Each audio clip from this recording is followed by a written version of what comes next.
Good evening, friends, fiends, and curiouser whimsical beings. I hope the evening finds you well and in the mood for a whole book. There's nothing quite like the smell of ancient book pages, is there? That's right. Welcome to the full, unabridged, and fabulous telling of Lewis Carroll's Alice in Wonderland, which is book 1 from Alice's Adventures in Wonderland. Do get comfy, do get cozy, do find a cat and place them on your lap, and grab a whole pot's worth of tea because this is one long adventure, and I'm so happy we're diving into it together. So, without further ado, follow the White Rabbit and my voice into Lewis Carroll's Alice in Wonderland. Alice in Wonderland, Chapter 1, Down the Rabbit Hole. Alice was beginning to get very tired of sitting by her sister on the bank and having nothing to do. Once or twice she had peeped into the book her sister was reading, but it had no pictures or conversations in it, and what is the use of a book, thought Alice, without pictures or conversations? So she was considering in her own mind, as well as she could, for the day was hot and it made her feel very sleepy and stupid, whether the pleasure of making a daisy chain would be worth the trouble of getting up and picking up the daisies. When, suddenly, a white rabbit with pink eyes ran close by her. There was nothing so very remarkable in that, nor did Alice think it was so very much out of the way to hear the rabbit say to itself, oh dear, I shall be too late." When she thought it over afterwards, it occurred to her that she ought to have wondered at this, but at the time it all seemed quite natural. But when the rabbit actually took a watch out of its waistcoat pocket and looked at it and then hurried on, Alice started to her feet, for it flashed across her mind that she had never before seen a rabbit with either a waistcoat pocket or a watch to take out of it. And burning with curiosity, she ran across the field after it and was just in time to see it pop down a large rabbit hole under the hedge. In another moment, down Alice went after it, never once considering how in the world she was to get out again. The rabbit hole went straight on like a tunnel for some way and then dipped suddenly down. So suddenly that Alice had not a moment to think about stopping herself before she found herself falling down what seemed to be a very deep well. Either the well was very deep or she fell very slowly, for she had plenty of time as she went down to look about her and to wonder what was going to happen next. First, she tried to look down and make out what she was coming to, but it was too dark to see anything. Then she looked at the sides of the well and noticed that they were filled with cupboards and bookshelves. Here and there she saw maps and pictures hung upon pegs. She took down a jar from one of the shelves as she passed. It was labeled Orange Marmalade, but to her great disappointment, it was empty. She did not like to drop the jar for fear of killing somebody underneath, so managed to put it in one of the cupboards as she fell past it. Well, thought Alice to herself, after such a fall as this, I shall think nothing of tumbling downstairs. How brave they'll think of me at home. Why, I wouldn't say anything about it even if I fell off the top of the house, which was very likely true. Down, down, down. Would the fall never come to an end? I wonder how many miles I've fallen by this time, she said aloud. I must be getting somewhere near the center of the earth. Let me see. That would be 4,000 miles down, I think. For you see, Alice had learned several things of this sort in her lessons in the schoolroom, and as this was not a very good opportunity for showing off her knowledge as there was no one to listen to her, still it was good practice to say it over. Yes, that's about the right distance, but then I wonder what latitude or longitude I've got to. Alice had not the slightest idea what latitude was or longitude either, but she thought they were nice grand words to say. Presently she began again. I wonder if I shall fall right through the earth. How funny it'll seem to come out among the people that walk with their heads downwards, the antipathies, I think. She was rather glad there was no one listening this time, as it didn't sound at all the right word. But I shall have to ask them what the name of the country is, you know. Please, ma'am, is this New Zealand or Australia? She tried to curtsy as she spoke. Fancy curtsying through the air. Do you think you could manage it? And what an ignorant little girl she'll think me for asking. No, it'll never do to ask. Perhaps I shall see it written up somewhere.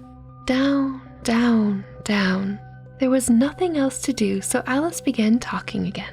Dinah will miss me very much tonight, I should think. Dinah was the cat. I hope they'll remember her saucer of milk at tea time. Dinah, my dear, I wish you were down here with me. There are no mice in the air, I'm afraid, but you might catch a bat, and that's very much like a mouse, you know. But do cats eat bats, I wonder? And here Alice began to get rather sleepy and went on saying to herself in a dreamy sort of way, "Do cats eat bats? Do cats eat bats? And sometimes do bats eat cats?" For you see, as she couldn't answer either question, it didn't much matter which way she put it. She felt that she was dozing off and had just begun to dream that she was walking hand in hand with Dinah and was saying to her very earnestly, "Now, Dinah, tell me the truth. Did you ever eat a bat?" When suddenly, thump, down she came over a heap of sticks and dry leaves, and the fall was over. Alice was not a bit hurt, and she jumped up onto her feet in a moment. She looked up, but it was all dark overhead. Before her was another long passage, and the White Rabbit was still in sight, hurrying down it. There was not a moment to be lost. Away went Alice like the wind, and was just in time to hear it say as it turned a corner, "Oh, my ears and whiskers, how late it's getting!" She was close behind it when she turned the corner, but the rabbit was no longer to be seen. She found herself in a long, low hall which was lit by a row of lamps hanging from the roof. There were doors all around the hall, but they were all locked. And when Alice had been all the way down one side and up the other, trying every door, she walked sadly down the middle, wondering how she was ever going to get out again. Suddenly she came upon a three-legged table, all made of solid glass. There was nothing on it but a tiny golden key, and Alice's first idea was that this might belong to one of the doors in the hall. But alas, either the locks were too large or the key was too small, but at any rate it would not open any of them. However, on the second time round, she came upon a low curtain which she had not noticed before, and behind it was a little door about 15 inches high. She tried the little golden key in the lock, and to her great delight, it fitted. Alice opened the door and found that it led into a small passage, not much larger than a rat hole. She knelt down and looked along the passage into the loveliest garden you ever saw. How she longed to get out of that dark hall and wander among those beds of bright flowers and those cool fountains, but she could not even get her head through the doorway. And even if my head would go through, thought poor Alice, it would be of very little use without my shoulders. Oh, how I wish I could shut up like a telescope. I think I could if only I knew how to begin. For, you see, so many out-of-the-way things had happened lately that Alice had begun to think that very few things indeed were really impossible.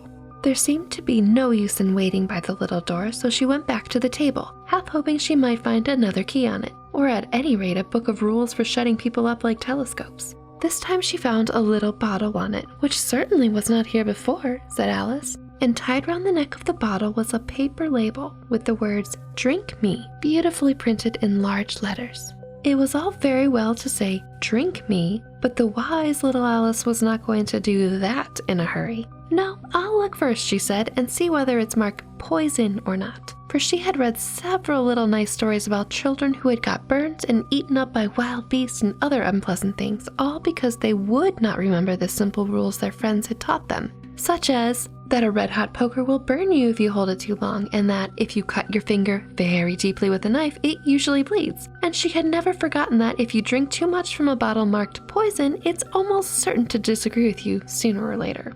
However, this bottle was not marked poison, so Alice ventured to taste it, and finding it very nice, it had in fact a sort of mixed flavor of cherry tart, custard, pineapple, roast turkey, toffee, and hot buttered toast. She very soon finished it off. "What a curious feeling," said Alice. "I must be shutting up like a telescope." And so it was indeed. She was now only 10 inches high, and her face brightened up at the thought that she was now the right size for going through the little door into that lovely garden. First, however, she waited for a few minutes to see if she was going to shrink any further. She felt a little nervous about this, for it might end, you know, said Alice to herself, in my going out altogether, like a candle. I wonder what I should be like then. And she tried to fancy what the flame of a candle looks like after the candle is blown out, for she could not remember ever having seen such a thing. After a while, finding that nothing more happened, she decided to go into the garden at once. But alas for poor Alice, when she got to the door, she found she had forgotten the little golden key. And when she went back to the table for it, she found she could not possibly reach it. She could see it quite plainly through the glass, and she tried her best to climb up one of the legs of the table, but it was too slippery. And when she had tired herself out with trying, the poor little thing sat down and cried. "Come, there's no use in crying like that," said Alice to herself rather sharply. "I advise you to leave off this minute." She generally gave herself very good advice, though she very seldom followed it, and sometimes she scolded herself so severely as to bring tears into her eyes. and once she remembered trying to box her own ears for having cheated herself in a game of croquet she was playing against herself, for this curious child was fond of pretending to be two people. But it's of no use now, thought poor Alice. To pretend to be two people, why, there's hardly enough of me left to make one respectable person. Soon her eye fell on a little glass box that was lying under the table. She opened it and found in a very small cake on which the words, "Eat me," were beautifully marked in currants. "Well, I'll eat it," said Alice, "and if it makes me grow larger, I can reach the key. And if it makes me grow smaller, I can creep under the door. So either way, I'll get into the garden, and I don't care which happens." She ate a little bit and said anxiously to herself, "Which way? Which way?" holding her hand on the top of her head to feel which way it was growing, and she was quite surprised to find that she remained the same size. To be sure, this is what generally happens when one eats cake. But Alice had got so much into the way of expecting nothing but out-of-the-way things to happen that it seemed quite dull and stupid for her life to go on in the common way. So she set to work and very soon finished off the cake. Alice in Wonderland, Chapter 2, The Pool of Tears. "Curiouser and curiouser," cried Alice. She was so much surprised that for the moment she quite forgot how to speak good English. "I'm now opening out like the largest telescope that ever was. Goodbye, feet." For when she looked down at her feet, they seemed to be almost out of sight. They were getting so far off. "Oh my, poor little feet, I wonder who will put on your shoes and stockings for you now, dears. I'm sure I shan't be able." Oh, I love how she talks to her feet. "I shall be a great deal too far off to trouble myself about you. You must manage the best way you can, and I must be kind to them," thought Alice. "Or perhaps they won't walk the way I want them to go. Let me see, I'll give them a new pair of boots every Christmas." She went on planning to herself how she would manage it. They must go by the carrier, she thought, and how funny it will seem sending presents to one's own feet, and how odd the directions will look. "Alice's right foot, Esquire, hearthrug, near the fender, with Alice's love." Oh dear, what nonsense I'm talking. Just at this moment, her head struck against the roof of the hall. In fact, she was now rather more than 9 feet high, and she at once took up the little golden key and hurried off to the garden door.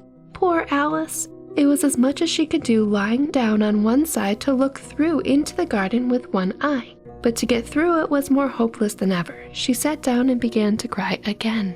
"You ought to be ashamed of yourself," said Alice. "A great girl like you," she might well say this, "to go on crying in this way. Stop this moment, I tell you." But she went on all the same, shedding gallons of tears until there was a large pool all around her, about 4 inches deep and reaching half down the hall. After a time, she heard a little pattering of feet in the distance, and she hastily dried her tears to see what was coming. It was the White Rabbit returning, splendidly dressed, with a pair of white kid gloves in one hand and a large fan in the other. He came trotting along in a great hurry, muttering to himself as he came, "Oh, the Duchess, oh, won't she be savage if I kept her waiting?" Alice felt so desperate that she was ready to ask for help of anyone, so when the rabbit came near her, she began in a low, timid voice, "If you please, sir." The rabbit started violently, dropped the white kid gloves and the fan, and scurried away into the darkness as hard as he could go. Alice took up the fan and the gloves, and as the hall was very hot, she kept fanning herself all the time she went on talking. "Dear, dear, how queer everything is today, and yesterday things went on just as usual. I wonder if I've changed in the night. Let me think. Was I the same when I got up this morning? I almost think I can remember feeling a little different. But if I'm not the same, the next question is, who in the world am I? Ah, that's the great puzzle." And she began thinking over all the children she knew that were of the same age as herself to see if she could have changed for any of them. "I'm sure I'm not Ada," she said, "for her hair grows in such long ringlets, and mine doesn't grow in ringlets at all. I'm sure I can't be Mabel, for I know all sorts of things, and she knows such a very little. Judge much, Alice?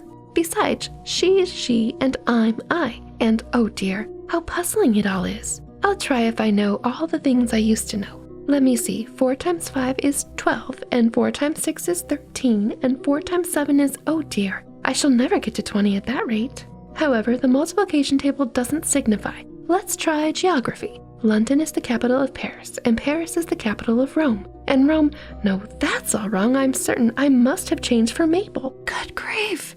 I'll try and say, how doth the little... And she crossed her hands on her lap as if she were saying lessons and began to repeat it, but her voice sounded hoarse and strange, and the words did not come the same as they used to do.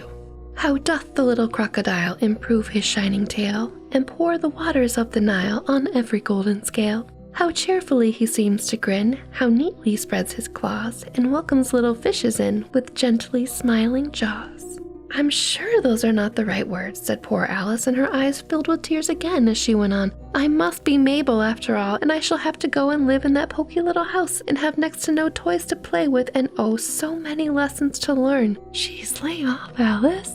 No, I've made up my mind about it. If I'm Mabel, I'll stay down here. It'll be no use putting their heads down and saying, come up again, dear. I shall only look up and say, who am I then? Tell me that first, and then, if I like being that person, I'll come up. If not, I'll stay down here until I'm somebody else. But oh dear, cried Alice with a sudden burst of tears. I do wish they would put their heads down. I'm so very tired of being all alone. As she said this, she looked down at her hands and was surprised to see that she had put on one of the rabbit's little white kid gloves while she was talking. How can I have done that, she thought. I must be growing small again. She got up and went to the table to measure herself by it and found that, as nearly as she could guess, she was now about 2 feet high and was going on shrinking rapidly. She soon found out that the cause of this was the fan she was holding, and she dropped it hastily just in time to save herself from shrinking away altogether.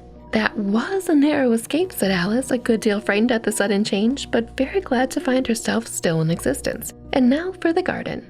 And she ran with all speed back to the little door, but alas, the little door was shut again, and the little golden key was lying on the glass table as before. And things are worse than ever, thought the poor child, for I never was so small as this before, never, and I declare it's too bad, that it is. As she said these words, her feet slipped, and in another moment, splash, she was up to her chin in salt water. Her first idea was that she had somehow fallen into the sea. And in that case, I can go back by railway, she said to herself. I love her thought processes. Alice had been to the seaside once in her life and had come to the general conclusion that wherever you go to on the English coast, you find a number of bathing machines in the sea, some children digging in the sand with wooden spades, then a row of lodging houses, and behind them a railway station. However, she soon made out that she was in the pool of tears which she had wept when she was 9 feet high. I wish I hadn't cried so much, said Alice as she swam about, trying to find her way out. I shall be punished for it now, I suppose, by being drowned in my own tears. That will be a queer thing, to be sure. However, everything is queer today. All these are big moods, Alice. All these are big moods. Just then she heard something splashing about in the pool a little way off, and she swam nearer to make out what it was. At first she thought it must be a walrus or a hippopotamus, but then she remembered how small she was now, and she soon made out that it was only a mouse that had slipped in like herself. Would it be of any use now, thought Alice, to speak to this mouse? Everything is so out of the way down here that I should think very likely it can talk. At any rate, there's no harm in trying.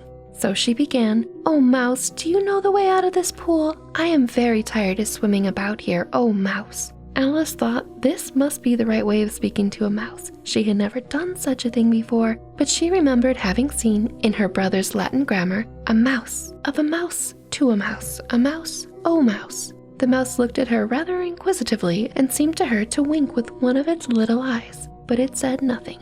Perhaps it doesn't understand English, thought Alice. I dare say it's a French mouse, come over with William the Conqueror. For with all her knowledge of history, Alice had no very clear notion of how long anything had happened. So she began again, Où est ma chatte?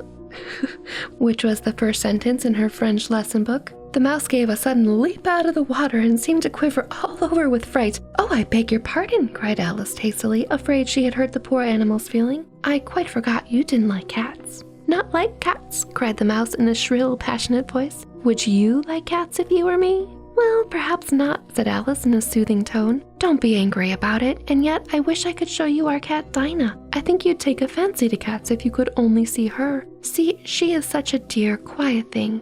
Alice went on half to herself as she swam lazily about the pool, and she sits purring so nicely by the fire, licking her paws and washing her face, and she is such a nice soft thing to nurse, and she's such a capital one for catching mice. Oh, I beg your pardon, cried Alice again, for this time the mouse was bristling all over, and she felt certain it must really be offended. Well, no kidding, Alice. We won't talk about her anymore if you'd rather not.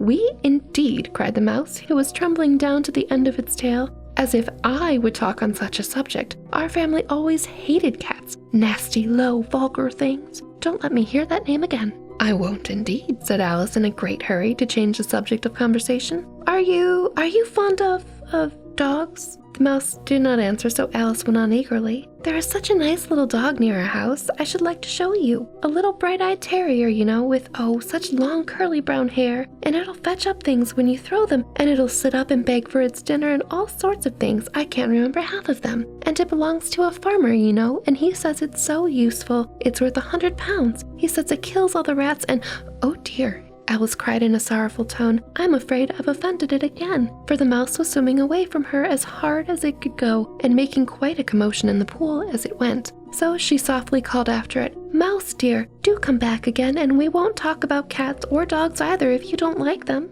When the mouse heard this, it turned round and swam slowly back to her, its face quite pale with passion, Alice thought, and it said in a low, trembling voice, "Let us get to the shore, and then I'll tell you my history, and you'll understand why it is that I hate cats and dogs." It was high time to go, for the pool was getting quite crowded with birds and animals that had fallen into it. There was a duck and a dodo and a lory and an eaglet and several other curious creatures. Alice led the way, and the whole party swam to the shore. Alice in Wonderland Chapter 3, A Caucus Race and a Long Tail. They were indeed a queer-looking party that assembled on the bank. The birds with draggled feathers, the animals with their fur clinging close to them, and all dripping wet, cross, and uncomfortable. The first question, of course, was how to get dry again. They had a consultation about this, and after a few minutes, it seemed quite natural to Alice to find herself talking familiarly with them, as if she had known them all her life. Indeed, she had quite a long argument with the lory, who at last turned sulky and would only say, "I'm older than you, and must know better." And this Alice would not allow without knowing how old it was. And as the lory positively refused to tell his age, there was no more to be said. I will say Alice does not give in to fights. At last the mouse, who seemed to be a person of some authority among them, called out, "Sit down, all of you, and listen to me. I'll soon make you dry enough." They all sat down at once, in a large ring with the mouse in the middle. Alice kept her eyes anxiously fixed on it, for she felt sure she would catch a bad cold if she did not get dry very soon. "Ahem," said the mouse with an important air. "Are you all ready? This is the driest thing I know. Silence all around, if you please." William the Conqueror, whose cause was favored by the Pope, was soon submitted to by the English, who wanted leaders and had been of late much accustomed to usurpation and conquest. Edwin and Morcar, the Earls of Mercia and Northumbria. "Ugh," said the lory with a shiver. "I beg your pardon," said the mouse, frowning, but very politely. "Did you speak?" "Not I," said the lory hastily. "I thought you did," said the mouse. "I proceed. Edwin and Morcar, the Earls of Mercia and Northumbria, declared for him, and even Stregand, the patriotic Archbishop of Canterbury, found it advisable." "Found what?" said the duck. "Found it," the mouse replied rather crossly. "Of course you know what it means." "I know what it means well enough when I find a thing," said the duck. "It's generally a frog or a worm. The question is, what did the Archbishop find?" The mouse did not notice this question, but hurriedly went on. "I found it advisable to go with Edward Atheling to meet William and offer him the crown. William's conduct at first was moderate, but the insolence of his Normans— How are you getting on now, my dear?" it continued, turning to Alice as it spoke. "As wet as ever," said Alice in a melancholy tone. "It doesn't seem to dry me at all." "In that case," said the dodo solemnly, rising to its feet, "I move that the meeting adjourn for immediate adoption of more energetic remedies." "Fake English," said the eaglet. "I don't know the meaning of half those long words, and what's more, I don't believe you do either." And the eaglet bent down its head to hide a smile. Some of the other birds tittered audibly. "What I was going to say," said the dodo in an offended tone, "was that the best thing to get dry would be a caucus race." "What is a caucus race?" said Alice. Not that she much wanted to know, but the dodo had paused as if it thought that somebody ought to speak, and no one else seemed inclined to say anything. "Why," said the dodo, "the best way to explain it is to do it. And as you might like to try the thing yourself some winter day, I will tell you how the dodo managed it." "I don't know if I want to know." First, it marked out a race course in a sort of circle. "The exact shape doesn't matter," it said. Then all the party were placed along the course here and there. There was no 1, 2, 3, and away, but they kept running when they liked and left off when they liked, so that it was not easy to know when the race was over. However, when they had been running half an hour or so, they were quite dry again. the dodo suddenly called out, "The race is over!" And they all crowded around it, panting, asking, "But who has won?" This question the dodo could not answer without a great deal of thought, and it stood for a long time with one finger pressed upon its forehead, the position in which you usually see Shakespeare in pictures of him, while the rest waited in silence. At last the dodo said, "Everybody has won, and all must have prizes." "But who's going to give the prizes?" quite a chorus of voices asked. "Why, she, of course," said the dodo, pointing to Alice with one finger. And the whole party at once crowded round her, calling out in a confused way, "Prizes! Prizes!" Alice had no idea what to do, and in despair she put her hand in her pocket and pulled out a box of comfits. Luckily the saltwater had not gotten into it, and handed them round as prizes. There was exactly one apiece all around. "But she must have a prize herself, you know," said the mouse. "I like that the mouse is on her side even though she pretty much insulted it." "Oh, of course," the dodo replied very gravely. "What else have you got in your pocket?" it went on, turning to Alice. "Only a thimble," Alice said sadly. "Hand it over here," said the dodo. And they all crowded round her once more when the dodo solemnly presented the thimble, saying, "We beg your acceptance of this elegant thimble." And when it had finished this short speech, they all cheered. Alice thought the whole thing very absurd. Me too, girl.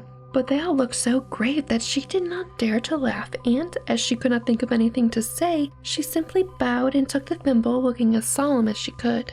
The next thing was to eat the comfits. This caused some noise and confusion, as the large birds complained that they could not taste theirs, and the small ones choked and had to be patted on the back. However, it was over at last, and they all sat down in a ring and begged the mouse to tell them something more. They must really like their, history lessons. "You promised to tell me your history, you know," said Alice. "And why is it you hate C and D?" she added in a whisper, half afraid that it would be offended again. "Mine is a long and sad tale," said the mouse, turning to Alice and sighing. "It is a long tale, certainly," said Alice, looking down with wonder at the mouse's tail. "But why would you call it sad?" "Oh, dear Alice, you're starting to act like everyone in Wonderland." And she kept on puzzling about it while the mouse was speaking, so that her idea of the tale was something like this. "Furry said to a mouse that he met in the house, 'Let us both go to law.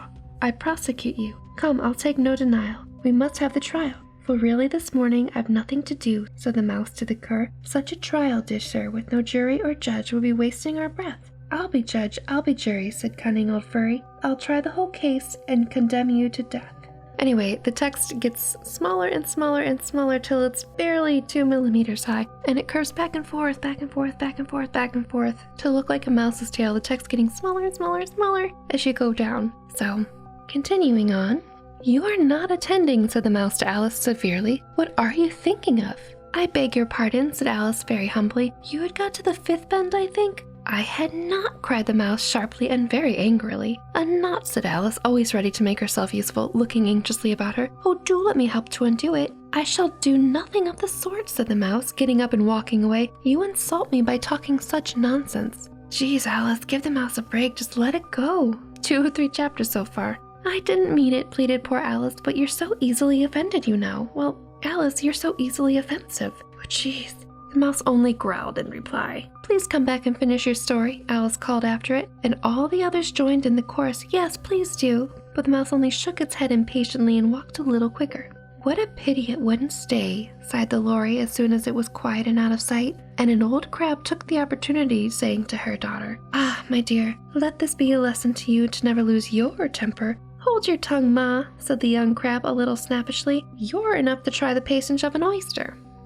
I don't even know what's going on. The mouse seemed like it was perfectly in line. "Anyway, I wish I had our Dinah here, I know I do," said Alice aloud, addressing nobody in particular. "She'd soon fetch it back." God, Alice, that is exactly what got you in trouble with this mouse in the first place, talking about your cat and how much it liked to eat mice. Anyway, back to the story. "And who is Dinah, if I might venture to ask the question?" said the lory.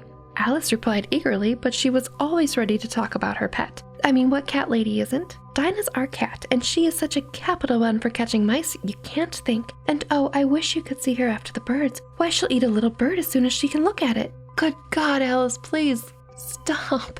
This speech caused a remarkable sensation among the party. Some of the birds hurried off at once. One old magpie had been wrapping itself up very carefully, remarking, "I really must be getting home. The night air doesn't suit my throat." And a canary called out in a trembling voice to its children, "Come away, my dears. It's high time you are all in bed." On various pretexts, they all moved off, and Alice was soon left alone.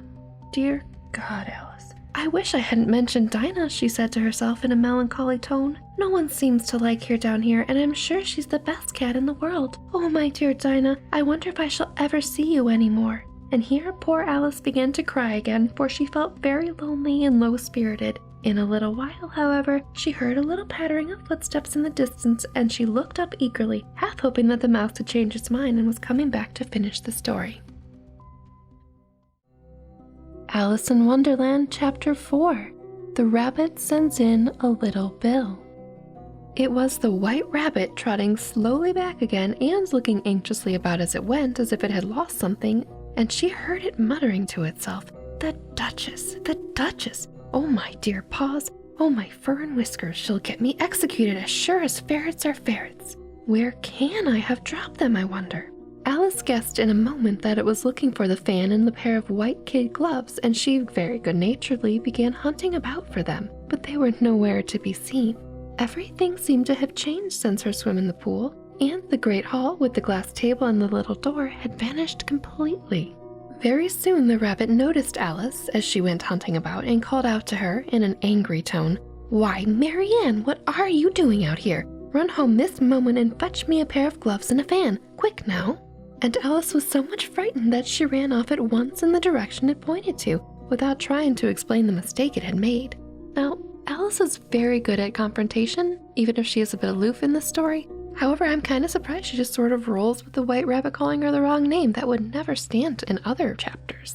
"He took me for his housemaid," she said to herself as she ran. "How surprised he'll be when he finds out who I am." "Who are you, Alice? But I'd better take him his fan and gloves, that is, if I can find them." As she said this, she came upon a neat little house, on the door of which was a bright brass plate with the name W. Rabbit engraved upon it.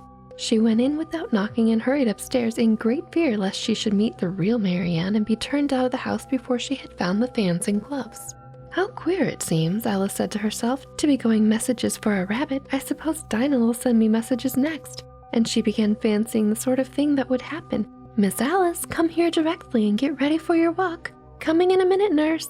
"But I've got to watch this mouse hole till Dinah comes back and see that that mouse doesn't get out. Only I don't think," Alice went on, "that they'd let Dinah stop in the house if it began ordering people about like that." By this time, she had found her way into a tidy little room with a table in the window, and on it, as she had hoped, a fan and 2 or 3 pairs of tiny white kid gloves. She took up the fan and the pair of gloves and was just going to leave the room when her eye fell upon a little bottle that stood near the looking-glass. There was no label this time with the words "Drink me," but nevertheless she uncorked it and put it to her lips. "I know something interesting is sure to happen," she said to herself, "whenever I eat or drink anything, so I'll just see what this bottle does. I do hope it'll make me grow large again, for I'm really quite tired of being such a tiny little thing." "Oh, Alice, you're in someone else's house. You didn't even knock, and you're going to drink a bottle of something you don't know? Oh, dear." It did so indeed, and much sooner than she had expected. Before she had drunk half of the bottle, she found herself head pressed against the ceiling and had to stoop to save her neck from being broken. Let it not be said that this is not a kind of grim story. She hastily put down the bottle, saying to herself, "That's quite enough. I hope I shan't grow any more. As it is, I can't get out the door. I do wish I hadn't drunk quite so much." Alas, it was too late to wish that.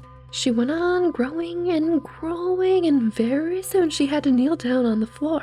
In another minute, there was not even room for this, and she tried the effect of lying down with one elbow against the door and the other arm curled around her head. Still, she went on growing, and, as a last resource, she put one arm out the window and one foot up the chimney, and said to herself, "Now I can do no more, whatever happens. What will become of me? Oh, dear." Luckily for Alice, the little magic bottle had now had its full effect, and she grew no larger. Still, it was very uncomfortable. I mean, I can imagine with the foot up the chimney and an arm out a window. And as there seemed to be no sort of chance of her ever getting out of the room again, no wonder she felt unhappy. I feel like I can safely say you brought this one on yourself, dear Alice. It was much pleasanter at home, thought poor Alice, when one wasn't always growing larger and smaller and being ordered about by mice and rabbits. But Alice, you drank the potion to have something exciting happen. That's literally what you wanted 5 minutes ago. I almost wish I hadn't gone down that rabbit hole. And yet, it's rather curious, this sort of life. I do wonder what can have happened to me. When I used to read fairy tales, I fancied that kind of thing never happened, and now here I am in the middle of one. There ought to be a book written about me, that there ought. That's pretty meta. And when I grow up, I'll write one. But I'm all grown up now, she added in a sorrowful tone. At least there's no room to grow up anymore here. But then, thought Alice, shall I never get any older than I am now? That'll be a comfort one way, never to be an old woman, but then always have lessons to learn? Oh, I shouldn't like that. Well, I have some really bad news for you about life, Alice. You always learn. Oh, you foolish Alice, she answered herself. How can you learn lessons in here? Why, there's hardly any room for you, and no room at all for any lesson books. And so she went on, talking first one side and then the other, making quite a conversation of it altogether. But after a few minutes, she heard a voice outside and stopped to listen. Oh, that's right. She was supposed to get the gloves. Marianne, Marianne, said the voice. Fetch me my gloves this moment. Then came a little pattering of feet on the stairs. Alice knew it was the rabbit coming to look for her, and she trembled till she shook the house, quite forgetting that she was now about 1,000 times as large as the rabbit and had no reason to be afraid of it. Presently, the rabbit came up to the door and tried to open it, but as the door opened inward and Alice's elbow was pressed hard against it, that attempt proved a failure. Alice heard it say to itself, "Then I'll have to go around and get in at the window." That you won't, thought Alice, and after waiting till she fancied she heard the rabbit just under the window, she suddenly spread out her hands and made a snatch in the air. She did not get a hold of anything, but she heard a little shriek and a fall, and a crash of broken glass from which she had concluded that it was just possible it had fallen into a cucumber frame or something of the sort. Next came an angry voice, the rabbit's. "Pat, Pat, where are you?" Then a voice she had never heard before. "Sure then, I'm here, digging for apples, Your Honor." "Digging for apples indeed," said the rabbit angrily. "Here, come and help me out of this." Sounds of more broken glass. "Now tell me, Pat, what's that in the window?" "Sure, it's an arm, Your Honor." He pronounced it arm. That's A-R-R-U-M. An arm, you goose? Whoever saw one that size? Why, it fills the whole window. I've always had questions about this. The rabbit had a potion in his house that made things grow larger. Yet he's confused because he's never seen an arm that large. Maybe they have moderation in Wonderland, or they just don't grow like Alice does as an outsider. Things to think about. "Sure it does, Your Honor, but that's an arm for all that." "Well, it's got no business there at any rate. Go and take it away." There was a long silence after this, and Alice could only hear whispers now and then, such as, "Sure, I don't like it, Your Honor, at all, at all. Do as I tell you, you coward." And at last she spread out her hands again and made another snatch in the air. This time there were 2 little shrieks and more sounds of broken glass. What number of cucumber frames must there be, thought Alice. I wonder what they'll do next. As for pulling me out the window, I only wish they could. I'm sure I don't want to stay in here any longer. She waited for some time without hearing anything more. At last came a rumbling of little cartwheels and the sound of a good many voices all talking together. She made out the words, "Where's the other ladder? Why, I hadn't to bring but one. Bill's got the other. Bill, fetch it here, lad. Here, put him up at this corner. No, tie 'em together first. They don't reach half high enough yet. Oh, they'll be well enough. Don't be particular. Here, Bill, catch hold of this rope. Will the roof bear? Mind that loose slate. Oh, it's coming down. Heads below." A loud crash. Now, who did that? It was Bill, I fancy. Who's to go down the chimney? Nay, I shan't. You do it. That I won't, then. Bill's got to go down. Here, Bill, the master says you've got to go down the chimney. Oh, so Bill's got to come down the chimney, has he? Said Alice to herself. Why, they seem to put everything upon Bill. I wouldn't be in Bill's place for a good deal. This fireplace is narrow to be sure, but I think I can kick a little. She drew her foot as far down the chimney as she could and waited till she heard a little animal. She couldn't guess what sort it was, scratching and scrambling about in the chimney close above her. Then, saying to herself, "This is Bill," she gave one sharp kick and waited to see what would happen next. The first thing she heard was a general chorus of, "There goes Bill," and the rabbit's voice alone, Catch him, you, by the ledge. Then silence. And another confusion of voices. Hold up his head, Brandy now. Don't choke him. How was it, old fellow? What happened to you? Tell us about it. Last came a little feeble, squeaking voice. That's Bill, thought Alice. Well, I hardly know. No more, thank ye. I'm better now. But I'm a deal too flustered to tell you. All I know is something comes at me like a jack-in-the-box and I went up like a skyrocket. So you did, old fellow, said the others. We must burn the house down, said the rabbit's voice. And Alice called out as loud as she could, if you do, I'll set Dinah at you. Why would burning the house down do anything, though? I've always wondered that as well. All your possessions, your kid gloves and fan included, Mr. Rabbit, would go up in smoke. And it's not like Alice can get out. If she could, she would. There was dead silence instantly, and Alice thought to herself, I wonder what they will do next. If they had any sense, they'd take the roof off. After a minute or two, they began moving about again, and Alice heard the rabbit say, a barrelful will do, to begin with. A barrelful of what? Thought Alice. But she did not have long to doubt, for the next moment a shower of little pebbles came rattling in at the window, and some of them hit her in the face. I'll put a stop to this, she said to herself, and shouted out, you'd better not do that again, which produced another dead silence. Alice noticed with some surprise that the pebbles were all turning into little cakes as they lay on the floor, and a bright idea came into her head. If I eat one of these little cakes, she thought, it's sure to make some change in my size, and as it can't possibly make me larger, it must make me smaller, I suppose. So she swallowed one of the cakes and was delighted to find that she began shrinking directly. As soon as she was small enough to get through the door, she ran out of the house and found quite a crowd of little animals and birds waiting outside. The poor little lizard, Bill, was in the middle, being held up by two little guinea pigs who were giving it something out of a bottle. They all made a rush at Alice the moment she appeared, but she ran off as hard as she could and soon found herself safe in a thick wood. The first thing I've got to do, said Alice to herself as she wandered about in the wood, is to grow to my right size again, and the second thing to do is find my way into that lovely garden. I think that will be the best plan. That's the garden from a few chapters ago, which she was too small or too big to enter and the key was on the table. That garden. It sounded an excellent plan, no doubt, and very neatly and simply arranged. The only difficulty was that she had not the smallest idea how to set about it, and while she was peering about anxiously among the trees, a little sharp beak just over her head made her look up in a great hurry. An enormous puppy was looking down at her with large round eyes and feebly stretching out one paw, trying to touch her. An enormous puppy, really? Oh, poor little thing, said Alice in a coaxing tone, and she tried hard to whistle to it. But she was terribly frightened all the time at the thought that it might be hungry, in which case it would be very likely to eat her up in spite of all her coaxing.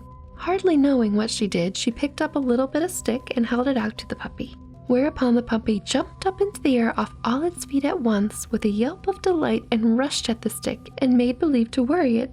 Then Alice dodged behind a great thistle to keep herself from being run over, and the moment she appeared on the other side, the puppy made another rush at the stick and tumbled head over heels in a hurry to get a hold of it.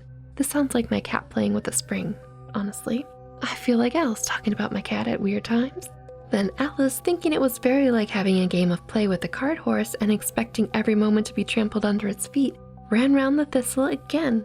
Then the puppy began a series of short charges at the stick, running a very little way forwards each time and a long way back, and barking hoarsely all the while, till at last it sat a good way off, panting, with its tongue hanging out of its mouth and its great eyes half shut. Oh, the poor thing's tired. This seemed to Alice a good opportunity for making her escape. So she set off at once and ran till she was quite tired and out of breath, not unlike the puppy, I suppose, and till the puppy's bark sounded quite faint in the distance. And yet what a dear puppy it was, said Alice as she leant against a buttercup to rest herself and fanned herself with one of the leaves. I should have liked teaching it tricks very much. If only I'd been the right size to do it. Oh dear, I'd nearly forgotten I've got to grow up again. Well, let me see. How is it to be managed? I suppose I ought to eat or drink something or other, but the great question certainly was, what?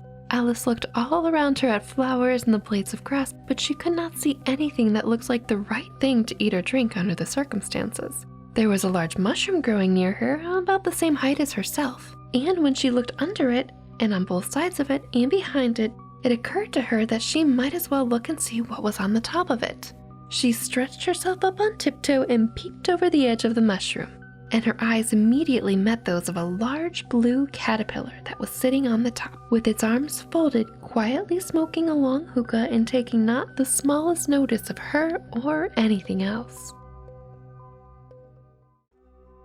Alice in Wonderland, Chapter 5, Advice from a Caterpillar. The caterpillar and Alice looked at each other for some time in silence. At last the caterpillar took the hookah out of its mouth and addressed her in a languid, sleepy voice. "Who are you?" said the caterpillar. This was not an encouraging opening for a conversation. Alice replied rather shyly, I hardly know, sir. Just at present, at least I know who I was when I got up this morning, but I think I must have changed several times since then." "What do you mean by that?" said the caterpillar sternly. "Explain yourself." "I can't explain myself, I'm afraid, sir," said Alice, "because I'm not myself, you see." "Oh, all the feels right away." "I don't see," said the caterpillar. "I'm afraid I can't put it any more clearly," Alice replied very politely, "for I can't understand it myself to begin with, and being so many different sizes in a day is very confusing." "It isn't," said the caterpillar. "Well, perhaps you haven't found it so yet," said Alice, "but when you have to turn into a chrysalis, you will someday, you know, and then after that into a butterfly, I should think you'd feel a little queer, won't you?" "Not a bit," said the caterpillar. Alice is definitely the verbose one in this conversation. "Well, perhaps your feelings may be different," said Alice. "All I know is it would feel very queer to me." "You," said the caterpillar contemptuously. "Who are you?" Which brought them back to the beginning of the conversation. Alice felt a little irritated at the caterpillar's making such very short remarks, and she drew herself up and said very gravely, "I think you ought to tell me who you are first." "Dang, Alice." "Why?" said the caterpillar. Here was another puzzling question, and as Alice could not think of any good reason, and the caterpillar seemed to be in a very unpleasant state of mind, she turned away. "Come back," the caterpillar called after her. "I've something important to say." This sounded promising, certainly. Alice turned and came back again. "Keep your temper," said the caterpillar. "Is that all?" said Alice, swallowing down her anger as well as she could. "No," said the caterpillar. Alice thought she might as well wait, as she had nothing else to do, and perhaps after all it might tell her something worth hearing. For some minutes it puffed away without speaking, but at last it unfolded its arms, took the hookah out of its mouth again, and said, "So you think you're changed, do you?" "I'm afraid I am, sir," said Alice. "I can't remember things as I used to, and I don't keep the same size for 10 minutes together." "That's probably because you're bored so much in Wonderland for some reason, Alice." "Can't remember what things?" said the caterpillar. "Well, I've tried to say, 'How doth the little busy bee?' but it all came out different," Alice replied in a very melancholy voice. "Repeat, 'You are old, Father William,'" said the caterpillar. Alice folded her hands and began. "You are old, Father William," the young man said, "and your hair has become very white. And yet you incessantly stand on your head. Do you think at your age it is right?" "In my youth," Father William replied to his son, "I feared it might injure the brain. But now that I'm perfectly sure I have none, why, I do it again and again." "You are old," said the youth, "as I mentioned before, and have grown most uncommonly fat. Yet you turned a back somersault in at the door. Pray, what is the reason of that?" "In my youth," said the sage, as he shook his grey locks, "I kept all my limbs very supple. By the use of this ointment, 1 shilling the box. Allow me to sell you a couple." "You are old," said the youth, "and your jaws are too weak for anything tougher than suet. Yet you finished the goose with the bones in the beak. Pray, how did you manage to do it?" "In my youth," said his father, "I took to the law and argued each case with my wife, and the muscular strength which it gave to my jaw has lasted the rest of my life." "You are old," said the youth. "One would hardly suppose that your eye was as steady as ever. Yet you balanced an eel at the end of your nose. What made you so awfully clever?" "I have answered 3 questions, and that is enough," said his father. "Don't give yourself airs. Do you think I can listen all day to such stuff? Be off, or I'll kick you downstairs." "That is not said right," said the caterpillar. "Not quite right, I'm afraid," said Alice timidly. "Some of the words have got altered." "It is wrong from beginning to end," said the caterpillar decidedly, and there was silence for some minutes. The caterpillar was the first to speak. "What size do you want to be?" it asked. "Oh, I'm not particular as to size," Alice hastily replied. "Only one doesn't like changing so often, you know." but she wanted to be her regular size, so she is particular about size, but she's pretending she's not, or maybe she's had a change of heart. I don't know, said the caterpillar. Alice said nothing. She had never been so much contradicted in all her life before, and she felt that she was losing her temper. Are you content now? Said the caterpillar. Well, I should like to be a little larger, sir, if you wouldn't mind, said Alice. 3 inches is such a wretched height to be. It is a very good height indeed, said the caterpillar angrily, rearing itself upright as it spoke. It was exactly 3 inches high. Oh no. But I'm not used to it, pleaded poor Alice in a piteous tone, and she thought to herself, I wish the creatures wouldn't be so easily offended. Alice, again, don't be so easily offensive. Good grief. You'll get used to it in time, said the caterpillar, and it put the hookah in its mouth and began smoking again. This time Alice waited patiently until it chose to speak again. In a minute or two after, the caterpillar took the hookah out of its mouth and yawned once or twice and shook itself. Then it got down off the mushroom and crawled away into the grass, merely remarking as it went, one side will make you grow taller, and the other side will make you grow shorter. One side of what? The other side of what? Alice thought to herself. Of the mushroom, said the caterpillar, just as if she had asked it aloud, and in another moment it was out of sight. Alice remained looking thoughtfully at the mushroom for a minute, trying to make out which were the 2 sides of it, and, as it was perfectly round, she found this a very difficult question. However, at last she stretched her arms around it as far as they would go, and broke off a bit of the edge with each hand. And now, which is which? She said to herself, and nibbled a little bit off the right-hand side to try the effect. The next moment she felt a violent blow beneath her chin, and it struck her foot. She was a good deal frightened by this very sudden change, but she felt that there was no time to be lost as she was shrinking rapidly, so she set to work at once to eat some of the other bit. Her chin was pressed so closely against her foot that there was hardly room to open her mouth, but she did it at last and managed to swallow a morsel of the left-hand bit.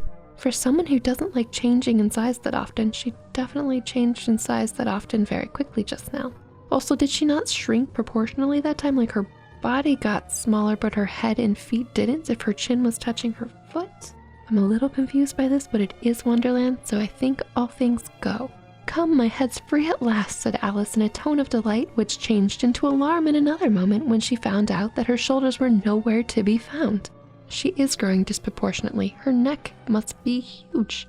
All she could see when she looked down was an immense length of neck, which seemed to rise like a stalk out of the green leaves which lay far below her. What can all that green stuff be, said Alice, and where have my shoulders got to? And oh, my poor hands, how is it that I can't see you? She was moving them about as she spoke, but no result seemed to follow, except the little shaking among the distant green leaves.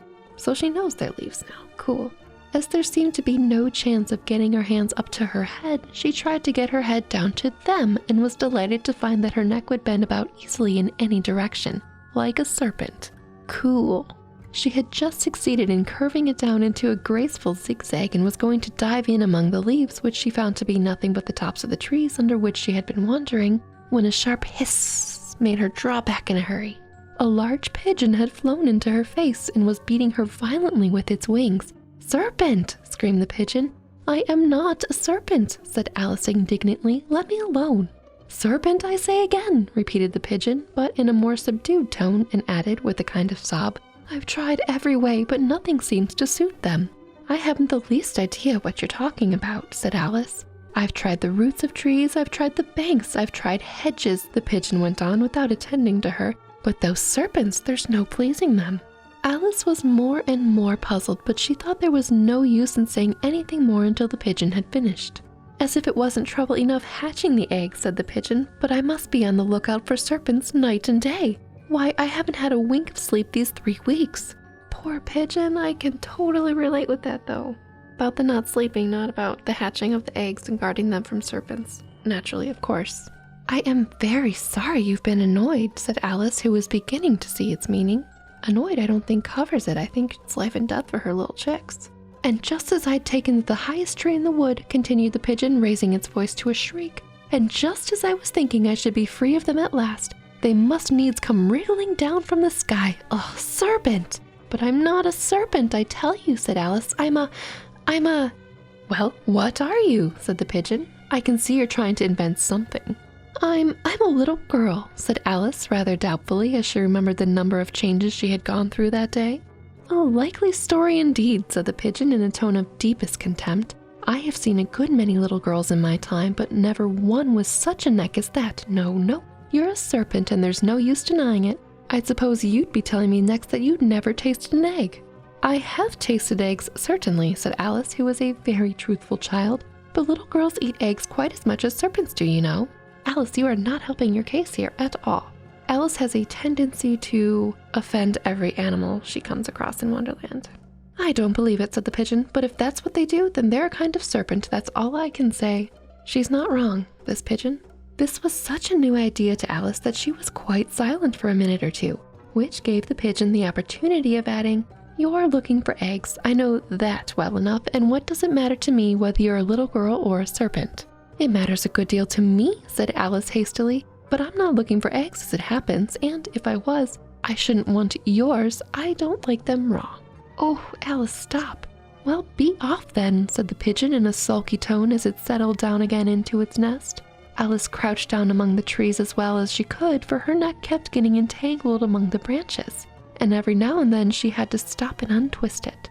After a while, she remembered that she still had the pieces of mushroom in her hands, and she set to work very carefully, nibbling first at one and then at the other, growing sometimes taller and sometimes shorter, until she had succeeded in bringing herself down to her usual height. It was so long since she had been anything near the right size that it felt quite strange at first, but she got used to it after a few minutes and began talking to herself as usual. "Come, there's half my plan done now. How puzzling all these changes are. I'm never sure what I'm going to be from one minute to another.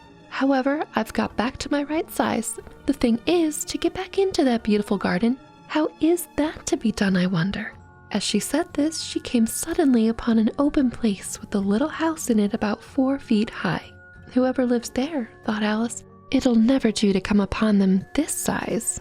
Why, I should frighten them out of their wits." So she began nibbling at the right-hand bit again, but did not venture to go near the house till she had brought herself down to 9 inches high. Alice, for hating to be the wrong size, certainly willingly switches sizes a lot. She had just resolved her size with herself, and now she's 9 inches high again. To go into a house that's 4 feet high? That seems like an interesting choice. Alice in Wonderland, Chapter 6, Pig and Pepper. For a minute or two, she stood looking at the house and wondering what to do next, when suddenly a footman in livery came running out of the wood.